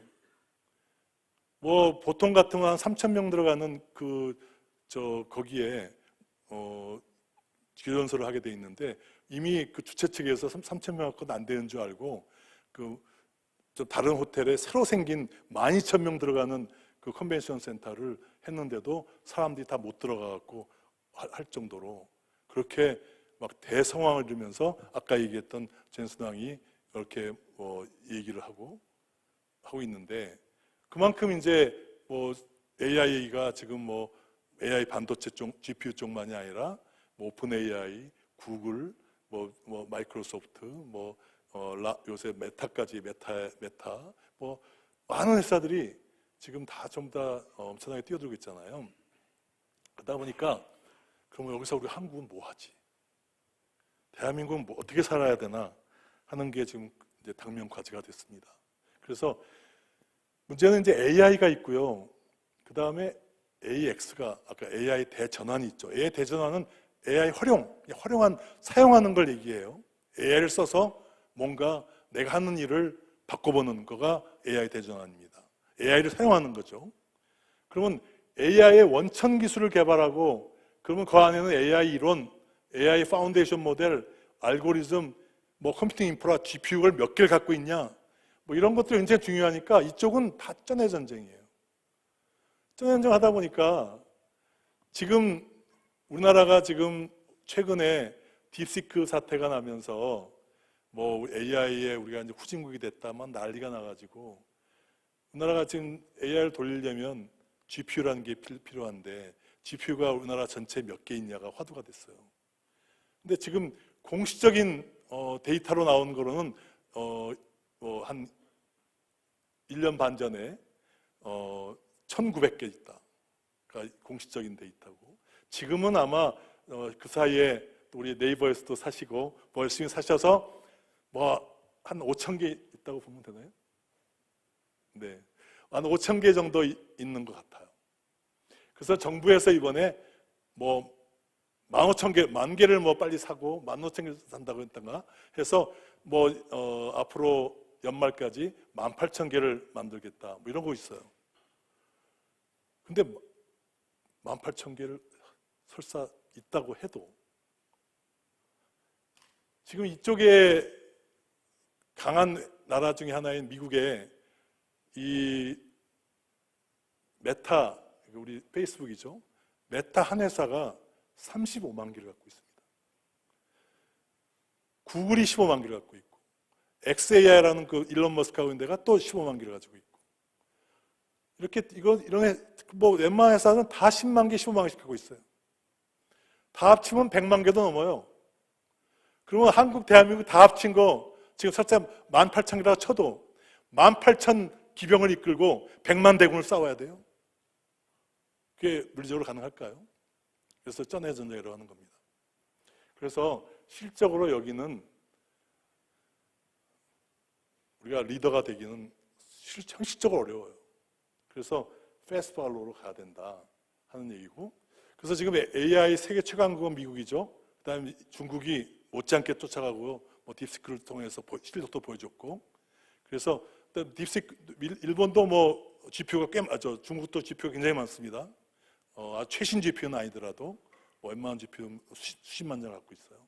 그렇기 때문에 어느 정도 지금 게임을 하고 있는 거고, 그래서 지금 AI 1등 미국, 2등 중국, 그 다음에 3등이부터 3, 4, 5, 6등은 미국이 100이면 이제 평가해 보면 중국이 한 70되고, 그 다음에 20점에서 30점 사이가 3위부터 10등까지가 쫙 표진하고 있어요. 대한민국 6등이라고 평가되고 있습니다. 근데 이 상황에서 3등부터 10등까지는 도토리 키재기예요. 3등 되는 거 쉽습니다. 제가 보기에는 그렇게 어렵지 않아요.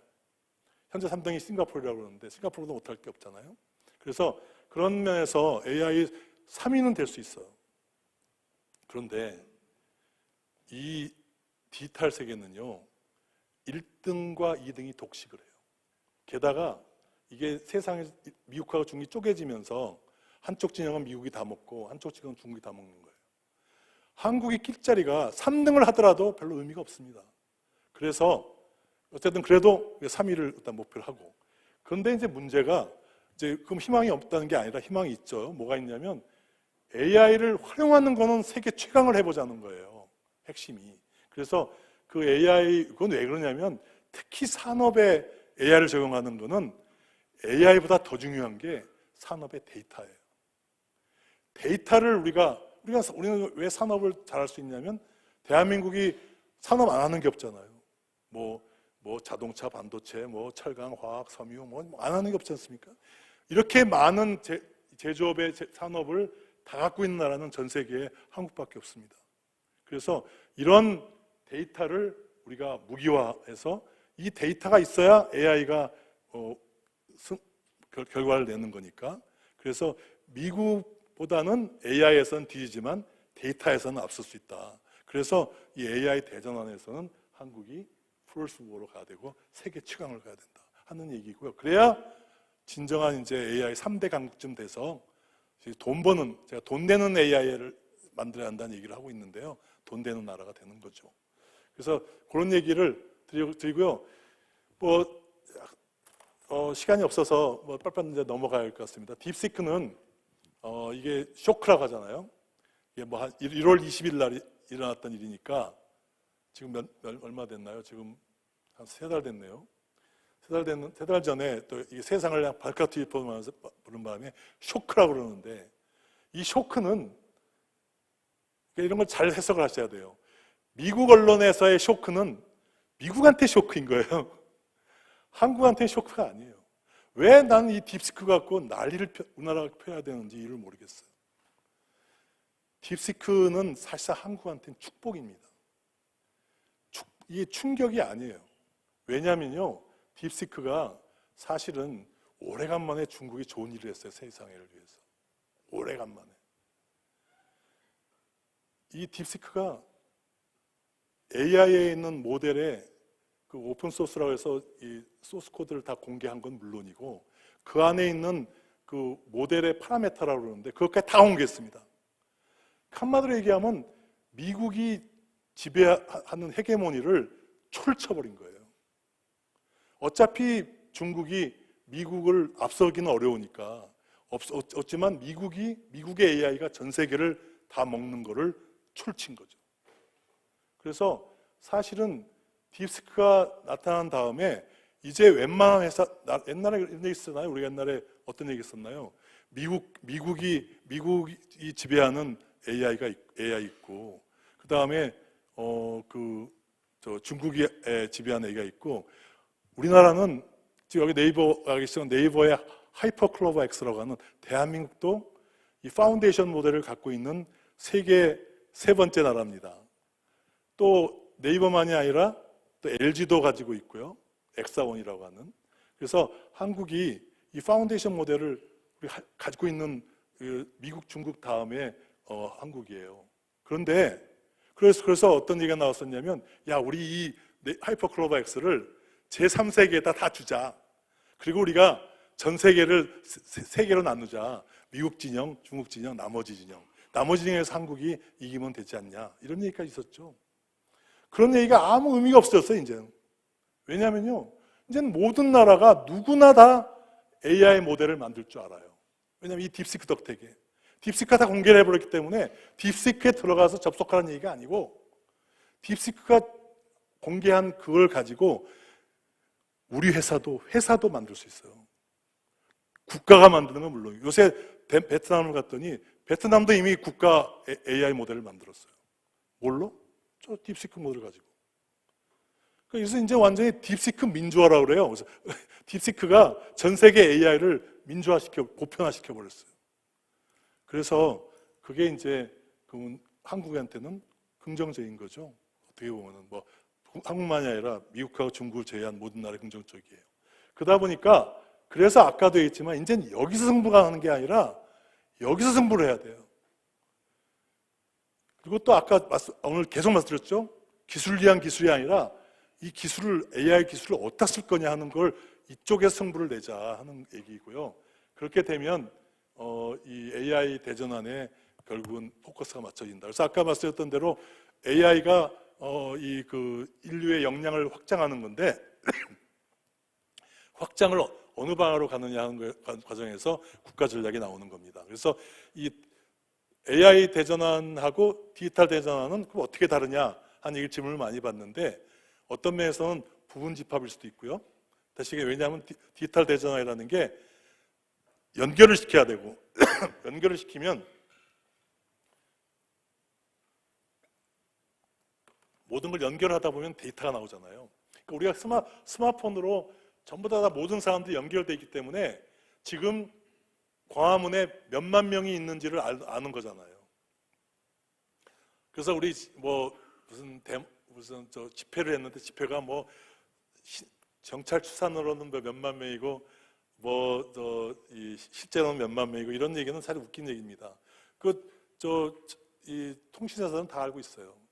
실제적으로 이 통신 기지국에 연결되어 있는 스마트폰이 몇 대인가 보면 금방 알잖아요. 그래서 하여튼 그럴 정도로 연결이 되면 그러면 이제 데이터가 모이게 되잖아요. 데이터가 모여야 힘이 생기는 거잖아요. 그 많이 생긴 그 빅데이터를 AI가 분석해서 결과를 내는 것이 바로 디지털 대전환의 핵심이기 때문에 디지털 대전환을 잘해야 AI 대전환을 잘하는 거지.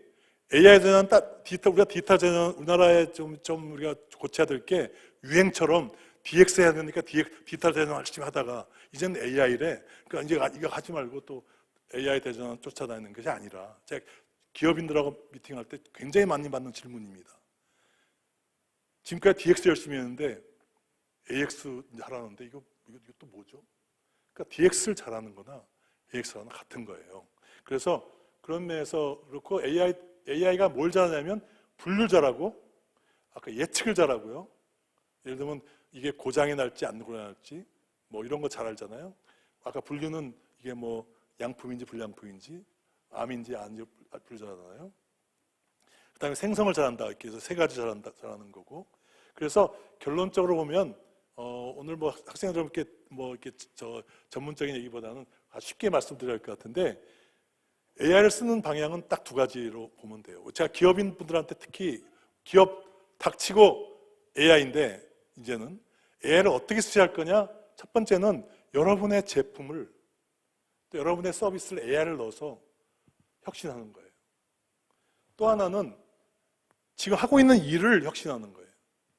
그러니까 이쪽 오른쪽에 거는 오퍼레이션의 생산성정적이니까 지금 하고 있는 일을 아까 구매 같은 경우에 일주일 걸릴 일을 하루도 안 걸려서 하는 거고 10명이 할 일을 1명이 하는 거고 그게 이제 오른쪽 얘기고요. 일을 하는 방식을 완전히 바꿔버리는 거고 그 다음에 이제 이 스마트폰 안에 AI 반도체를 넣어서 AI 기능을 넣은 바람에 통신 없이도 얘가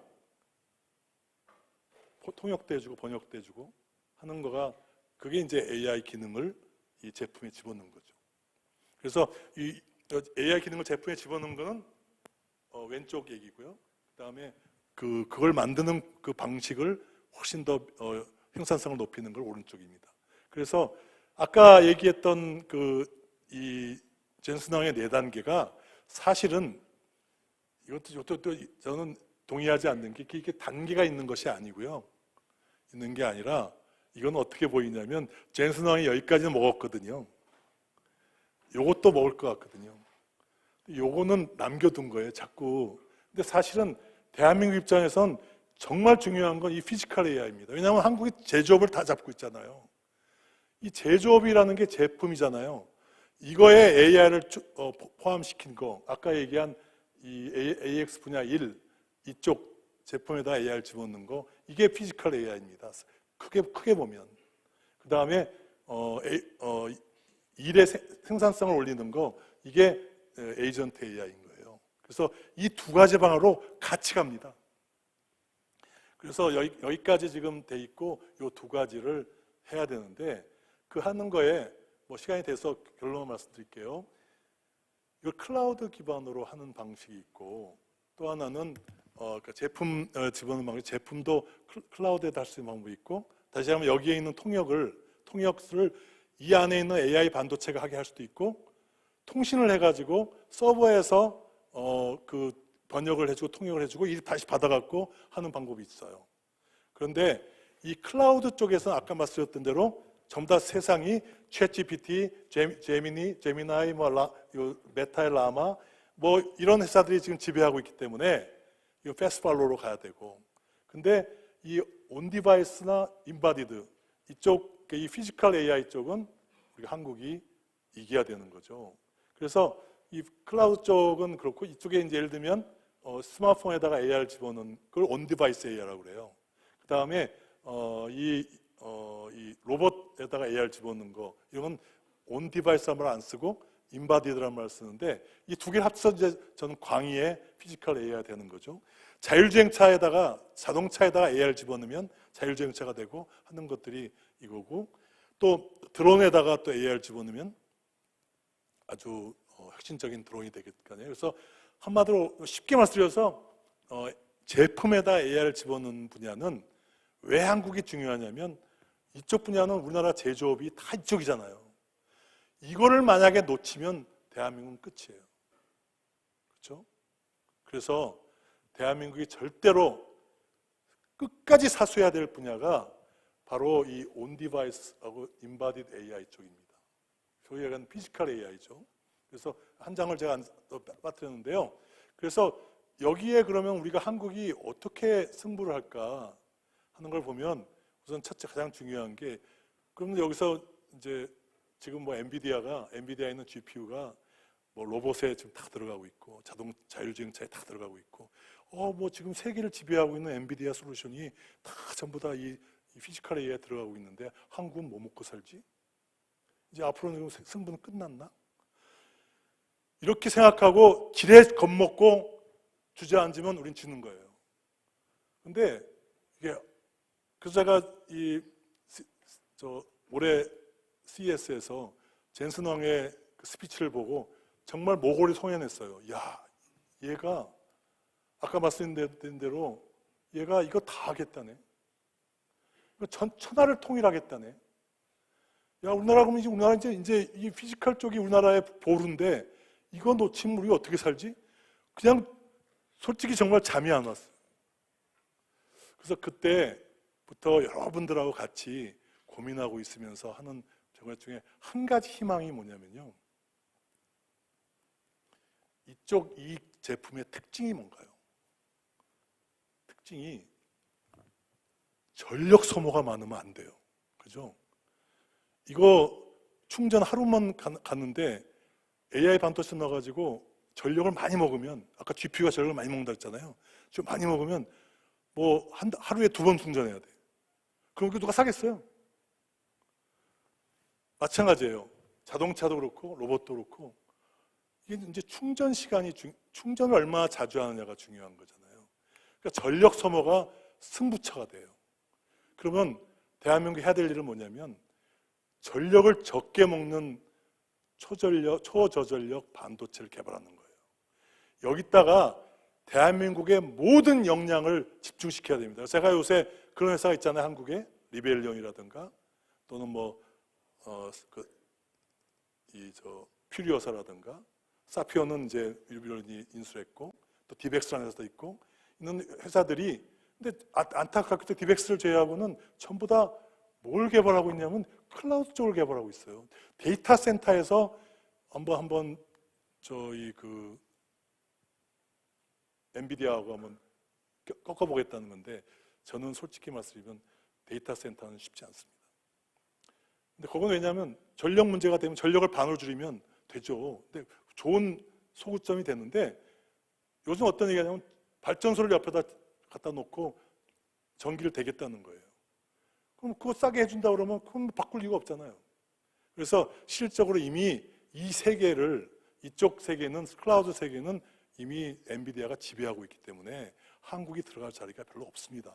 그래서 절대로 저는 우리나라에 있는 모든 NPU라고 해서 NPU 회사들인데 이 GPU를 대체할 수 있는 이 초전력 반도체에다가 국가적 역량을 집중하면 한국이 승산이 있다 봅니다. 그래서 그게 제가 감히 퍼스트 무버로 가야 된다 하는 거를 말씀드리는 이유고요. 그 다음에 두 번째로 이제 아까 얘기한 AI 에이전트 쪽에 그거는 이제 그야말로 이제 지금 아까 얘기한 대로 AI 에이전트 쪽은 뭐 오픈 AI, 마이크로소프트, 구글 이런 애들하고 붙어야 되는데 여기서 생각나는 건 뭐냐면 이순신 장군이에요. 이순신 장군이 12척의 배를 들고 200몇 척의 왜군을 맞을 때 어디서 싸웠나요?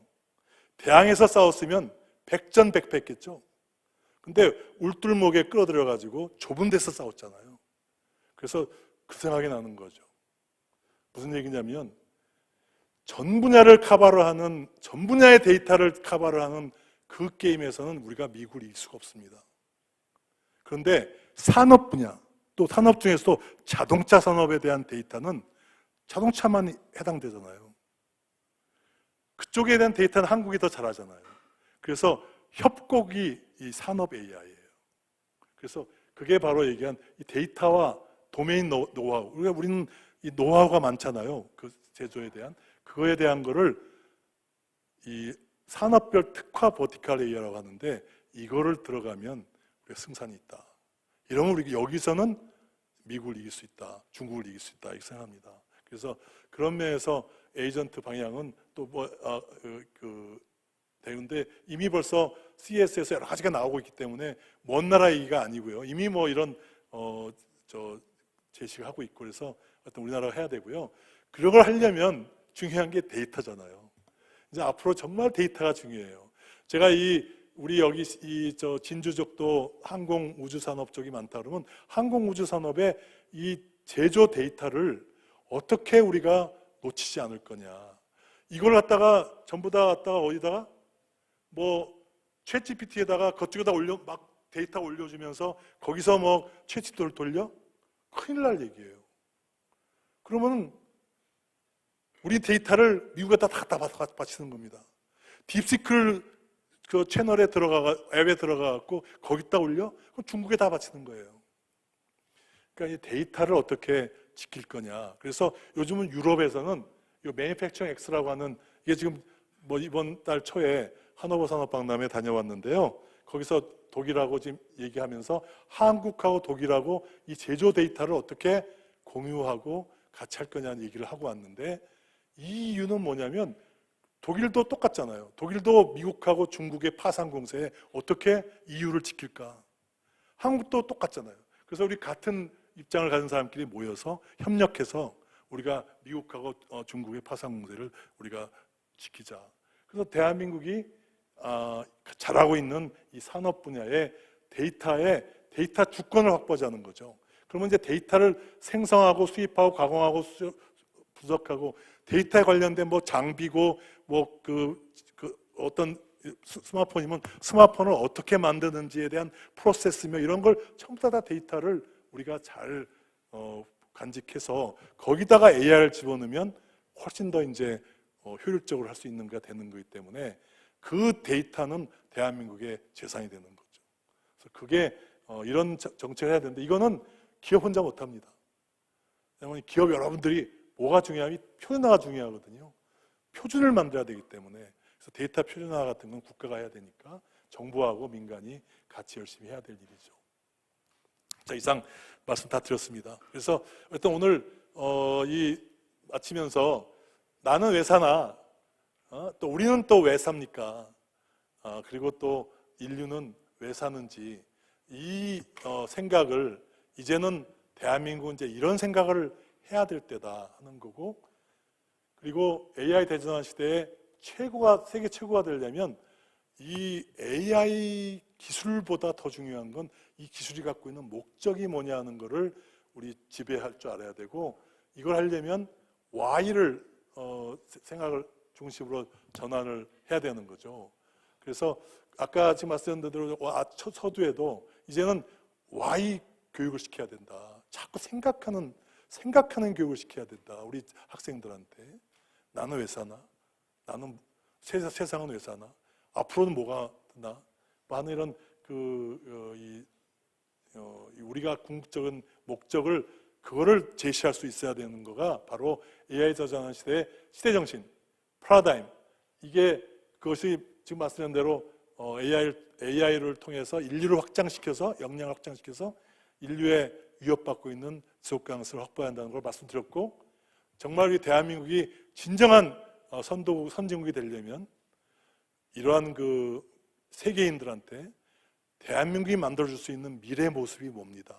대한민국의 제품, 대한민국의 기술, 대한민국의 방향을 따라오시면 세상은 이렇게 바뀝니다 하는 것을 제시할 수 있어야 돼요. 근데 그게 가능성이 좀 보이잖아요. 뭐에서 보입니까? K-팝에서 보이잖아요. 세상이 K-팝을 들으면서 즐거워해요, 사람들이. 그 사람들이 물론 거기에 무슨 이유는 건 아니겠죠. 그래서 이제는 이런 여러 가지 경제 이런 것도 문화하고 융합되면서, 그래서 정말 대한민국이 K-팝을 들으면서 즐거운 것만이 아니라 대한민국을 믿고 따라가면 정말 인류는 행복해질 수 있다 하는 그런 나라가 되면 대한민국이 세계 최강국이 되는 거죠. 미국, 중국 부러울 게 하나도 없는 거죠. 그래서 그런 나라를 AI 대전환 시대 때 우리가 어떻게 만들 거냐 하는 거에 대한 오늘 얘기 드렸고요. 그거에 대한 구체적인 얘기에 특히 AI 대전환을 어떻게 할 거냐 하는 걸 말씀드렸고, 그런 과정에 특히 아까 특히 오늘 학생 여러분들이 대한민국의 미래잖아요. 여러분들이 이런 생각을 하실 수 있어야 하잖아요. 우리 세대에는 이미 패스트팔로우를 통해서 대한민국이 저 꼴찌에 있던 나라가 이젠 세계 10위권까지 올라간 데까지 정말 애를 써서 왔잖아요. 여기서 1등을 만드는 거는 이제 여러분이 할 몫이잖아요. 여러분들이 그런 생각을 가지시고 그냥 엄마가 의대 가란다고 의대만 가고 그런 게 아니라 진짜 나는 어떻게 살아야 되나, 어떻게 해야 진정한 삶의 행복이 이루어지는 거야, 난 어떻게 하면 내 인생이 보람된 인생이 살았다는 말을 살 수 있을까 하는 거를 여러분들이 스스로 만들어주기 바랍니다. 이거는 서울대학교가 하는 게 아니에요. 경상대학교가 하는 것이 아니에요. 우리는 다 같이 하는 거예요. 그러니까 어디에 있던 지금 이건 왜 이런 얘기를 드리냐면 이건 다 전부 다 출발선이 같아졌습니다. 옛날에는 저 앞에 가 있는 애들이 있고 뒤에 쫓아가는 애들이 있는데 이제는 이런 새로운 대전환은 출발점이 같아요. 이 상황에서 이제는 누가 이런 물을 선점하느냐에 달려있기 때문에 우리 모두 할 수 있습니다. 우리 힘을 합쳐서 특히 영상대 학생 여러분 역량이면 충분히 할 수 있어요. 꼭 우리 같이 노력해서 세상을 바꿔봅시다. 감사합니다. 네, AI 대전환 세계 최고를 향한 도전이란 주제로 강연을 해주셨습니다. 주영섭 서울대 특임 교수이자 전 중소기업 청장님께 여러분 다시 한번 큰 박수 보내주시기 바랍니다. 예, 청장님은 그대로 계셔주시고요. 잠시 후에 질의응답 시간 갖도록 하겠습니다. 늘 목표만 저도 설정하면서 살았지 목적에 대해서는 생각해 본 적이 없는 것 같습니다. 여러분도 그렇고 저도 그렇고 오늘부터 또 삶의 목적에 대해서 한번 생각해 보시면 좋을 것 같고요. AI도 마찬가지라는 생각이 들더라고요. 우리 삶에서 어떤 목적을 지녔는가, 이 AI란 무엇인가에 대해서 고민을 해보는 그런 시간이 되셨길 바라면서 강연 들으시면서 궁금한 점 있으셨던 분들 손을 들고 질문을 해 주시면 감사하겠습니다. 저희가 마이크를 또 전달을 해 드리겠습니다. 아무 질문이나 좋으니까 질문 성실히 답변해 드리겠습니다. 네, 편안하게 손을 번쩍 들어주시면 저희가 마이크를 전달을 하겠습니다. 학생들 네. 질문할까 말까 같은데. 오늘 강연이 너무나 완벽했나요? 질문을 그래도 좀 주시면 더욱더 좀 완벽하게 알아갈 수 있지 않을까 싶은데. 준비하시던 동안에 여기 앞에 교수님, 우리 예. 선생님 네, 집중해서 네, 열심히 듣고 계셨는데요. 마이크 전달을 드리겠습니다.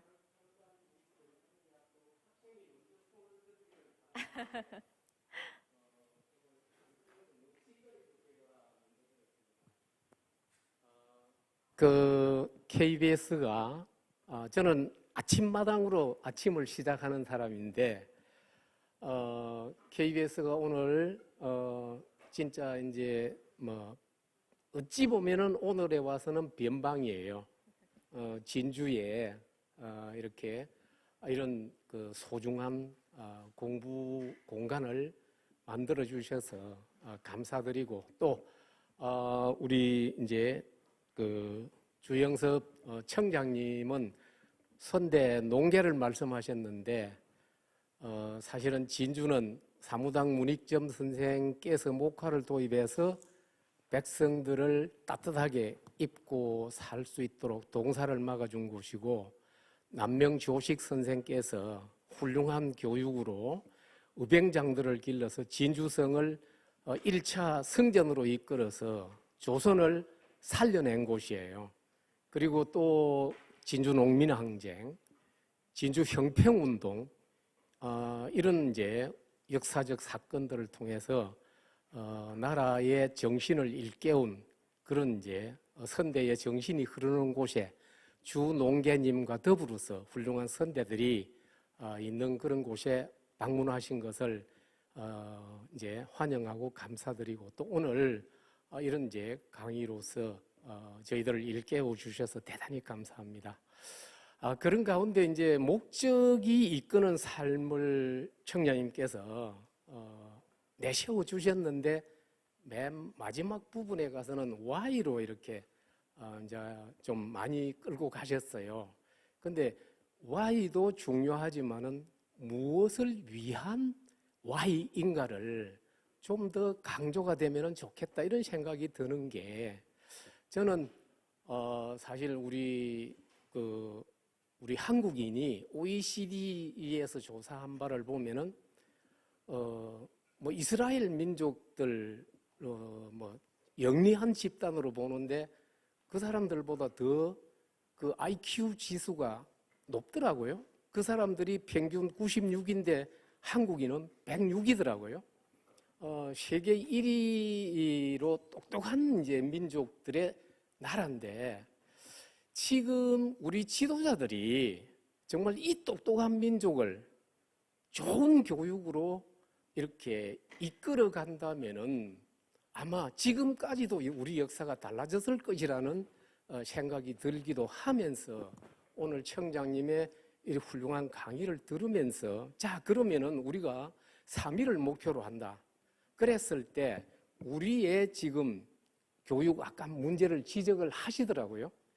이 교육으로 그 3위를 이루어서 이렇게 이제 우리를 이제 정말 세계의 AI 이제 3위 국가, 또 나아가서는 그거 이제 뭐 1위를 우리가 이제 정말 목표로 삼을 수 있는 그런 곳으로 가기 위해서 사실은 우리 정치 지도자들이 목적을 제대로 큰 목적을 설정했다라고 한다면은 오늘날 정치적인 이 양극화, 국민들 모두가 걱정해야 되는 이 상황은 안 만들었을 것이라고 보는데, 자, 그거 떠나서 우리가 AI 3위 국가, 1위 국가로 가기 위해서 우리 교육의 현재의 문제 진단을 좀 하신 바가 있다면은 어떤 부분들을 더 이렇게 이제 보충을 해서 더 이제 개선을 해서 그렇게 목표 달성에 도움이 될 것인지 생각 오신 바가 있다면은 좀 말씀 좀 네. 부탁드리겠습니다.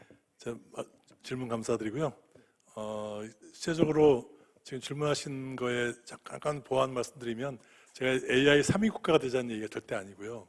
아까 말씀드렸지만 AI는 3위를 할 수밖에 없는 게 지금 현실인 것 같은데, AX에서 AI를 활용하고 전환하는 데선 세계 최강이 되면 이제 그 AI 3대 강국이 된다. 우리 한국 지금 정부가 생각하는 3대 강국을 목표로 하고 있는데, 3대 강국이 되려면 AI는 3위지만 AX를 최강을 해야 3대 강국이라고 하는, 소위 미국하고 중국하고 하나의 그 견주는 3대 강국이 되고, 3대 강국이 되어야 아까 말씀드렸지만 3위가 되면 돈을 못 벌거든요. 그러니까 기업들이 절대로 1등하고 저는 항상 그 기업 CEO를 할 때도 내 시장에서 3위 이하로 내려가면 철수예요. 그건 돈을 벌 수가 없기 때문에.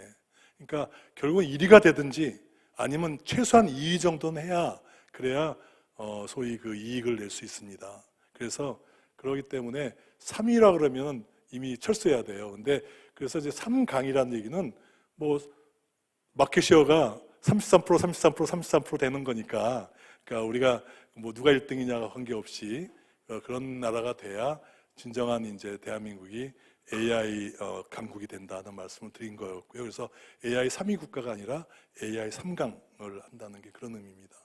그리고 지금 이제 우리가 이제 지금 아주 굉장히 중요한 말씀을 해주셨는데요. 과연 이제 한국의 그 교육이나 이런 문제가 그럼 AI 3대 강국이 되려면 교육 체계를 어떻게 해야 되냐 하는데, 물론 이렇게 짧은 시간에 드릴 만보다는 굉장히 방대한 얘기이기 때문에 뭐 이렇게 쉽게 설명할 수 없는 굉장히 그 어려운 분야잖아요. 근데 이제 아주 간단하게 좀 기본 정신만 좀 말씀을 드리면, 지금 우리나라의 그 AI 전략이 너무 AI에 많이 몰입돼 있어요. 그러니까 AI는 제가 말씀드렸지만 점점 시간이 가면 갈수록 AI는 보편화됩니다. 그렇기 때문에, 그리고 또 아까 말씀드렸던 대로 산업의 AX는 대한민국이 지금 대한민국 산업, 특히 대한민국을 지탱하고 있는 이 제조업을 어떻게 만들 거냐, 어떻게 이길 거냐 하는 건데, 제가 제조업 얘기가 나오면 꼭 드리는 얘기인데요. 여러분들은 정말 제조업에 대한 이해를 좀 하셔야 돼요.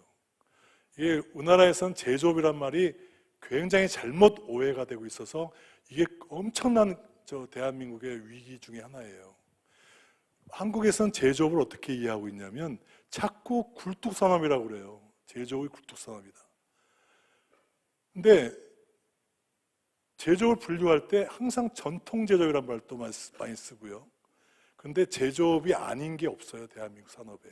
반도체 제조업이고요, 배터리 제조업이고, 자동차 제조업이고, 뭐 우주, 항공, 바이오도, 바이오를 내가 제조업을 하면 바이오가 어떻게 제조업이냐고 그러는데 바이오도 제조업이에요. 바이오의 신약을 만드는 건 정밀 화학 산업입니다. 안 보이는 게 보이는 건 다죠. 뒤집어 얘기하면. 그래서 실질적으로 뭐 우리가 얘기하는 모든 산업, 미래 산업이, 첨단 산업이 다 제조업이에요. 그런데 이상하게 우리나라에서는 제조 그러면 제조를 굉장히 경시해요.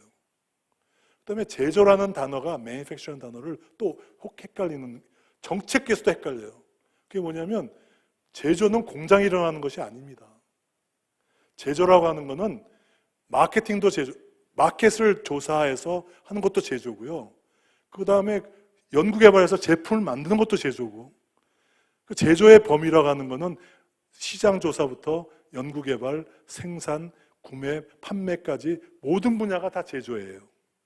미국에서의 매니팩처링 의미는 그렇게 보고 있는데 한국에서만 유독 제조를 공장 일이라고 생각해요. 그래서 스마트 제조 무슨 세미나를 하면 공장장들이 오세요. CEO가 와야 되는데 이게 엄청난 오해입니다. 그러니까 제조에 대해서도 제대로 이해하지 못하고 있고 그다음에 제조업에 대해서도 이해를 못하고 있어요. 그래서 제가 제조업 얘기할 때 꼭 얘기 드리는데요. 그래서 지금 말씀한 대로 대한민국 경제에 지금 현재도 미래도 가장 근간은 제조업입니다. 그렇죠? 제조업을 비하하는 발언은 굉장히 위험한 발언이에요. 제조업, 아까 말씀하신 이 진주가 대한민국 우리 조지 선생님의 그 기업가정신이 시작이라고 말씀하셨는데 실제로 LG, 삼성, 다 전부 다 효성 다 여기 진주가 안에 뿌리잖아요. 그러니까 이분들이 만든 게 다 지금 제조업인데 제조업이 결국은 지금 대한민국 수출의 몇 프로가 제조업인가요? 90%가 제조업. 제조업을 아닌 걸 수출하기는 지극히 어렵습니다. 심지어는 소프트웨어도 제조에 들어가요. 심지어는 AI도 젠슨 왕이 AI 팩토리란 말을 쓰기 시작하고 있어요. 그러니까 제조업이라고 하는 건 그런 겁니다. 그러니까 대한민국의 현재의 근간이자 미래의 근간인데요. 그 제조업을 살릴 수 있는 유일한 방법 중에 하나가 지금 대한민국이 제조업의 효율성을 하나하나씩 다 잃어가고 있거든요. 미래가 어둡습니다. 솔직히. 노조는 여전히 협조적이지 않고. 그러니까 점점점 지금 얘기한 우리 나오고 있는 여러 가지 지금 얘기들이 다 지금 제조업에 불리한 얘기들만 갖고 있어요. 그러니까 이런 상태에서 이거를 돌파할 수 있는 유일한 방법이 뭐냐면 AI 대전환이에요. AI로 대전환을 하게 되면 지금 있는 효율성 문제를 다 극복할 수 있습니다. 그래서 지금 우리나라의 산업 중에 대표 산업인 제조업을 살릴 수 있는 유일한 길은 AI 대전환인데요. 그 AI 대전환을 우리 AI 전략, AI 국가정책, 교육 이런 거에 가장 선두에다 둬야 돼요. 근데 이 제조업의 AX는요, 산업의 AX는 아까 말씀드렸지만 AI는 80점짜리 갖고 해도 돼요. 100점짜리 AI가 없어도 돼요. 더 중요한 거는 그 대신에 AI는 100점인데 만약에 데이터가 50점짜리라고 그러면 그건 50점도 안 되는 겁니다. 그래서 아까 말씀드렸던 대로 산업 AX는 다시 한번 AI를 활용하는 거는 활용하는 대상이 중요한 거지 AI가 중요한 것이 중요하지 않다는 얘기는 아니지만 상대적으로 덜 중요한 거죠. 그래서 산업을 우리가 AI 대전환시키는 게 국가적인 과제인데 여기에는 너무 AI에다 몰입하면 안 된다. 오히려 아까 했지만 산업 데이터를 더 체계화시키고 표준화시키고 산업을 오히려 더 강화시키는 것이 AI 대전환을 하는 그 길이거든요. 그래서 제가 교수님 질문에 답변을 좀 길게 드렸는데요. 저희가 이게 AI 시대다 하다 보니까 한국에 너무 여전히 AI 기술에 너무 몰입돼 있거든요. 근데 이 기술을 AI를 어디다 쓸 거냐는 그 대상, AI를 적용하는 대상을 우리가 어떻게 발전시킬 거냐 하는 것이 더 중요해요. 그래서 우리가 이 학교 교육도 그냥 AI 학과, 전 AI 학과 만드는 거 좀 웃긴다고 생각해요. AI는 이제 어떤 AI만 아는 사람 갖고는 되지 않습니다. AI 학과관들 갖고 어떻게 하겠다는 거예요? 이제는 AI는 모든 학과가 다 하는 겁니다. 무슨 AI만 전공하는 학과가 무슨 의미가 있어요? 그러니까 이게 AI 기술에 너무 몰입되면서 나오는 그 부작용이거든요. AI 학과를 만들 게 아니라 모든 과에 AI 커리큘럼을 다 집어넣어야 됩니다. 그걸 AI 교육을 모든 학과의 기본으로 해야 돼요. 그거지 AI 학과 열심히 만든다고 AI만 아는 사람 많이 양산한다고 해갖고 절대로 AX가 아까 얘기한 AI 최강국이 되지 못합니다. 그 말씀을 좀 드리겠습니다. 네, 답변 도움 되셨습니까? 네, 친절하게 또 충실하게 답변해 주신 우리 주영섭 청장님께 다시 한번 힘찬 박수 보내주시기 바랍니다.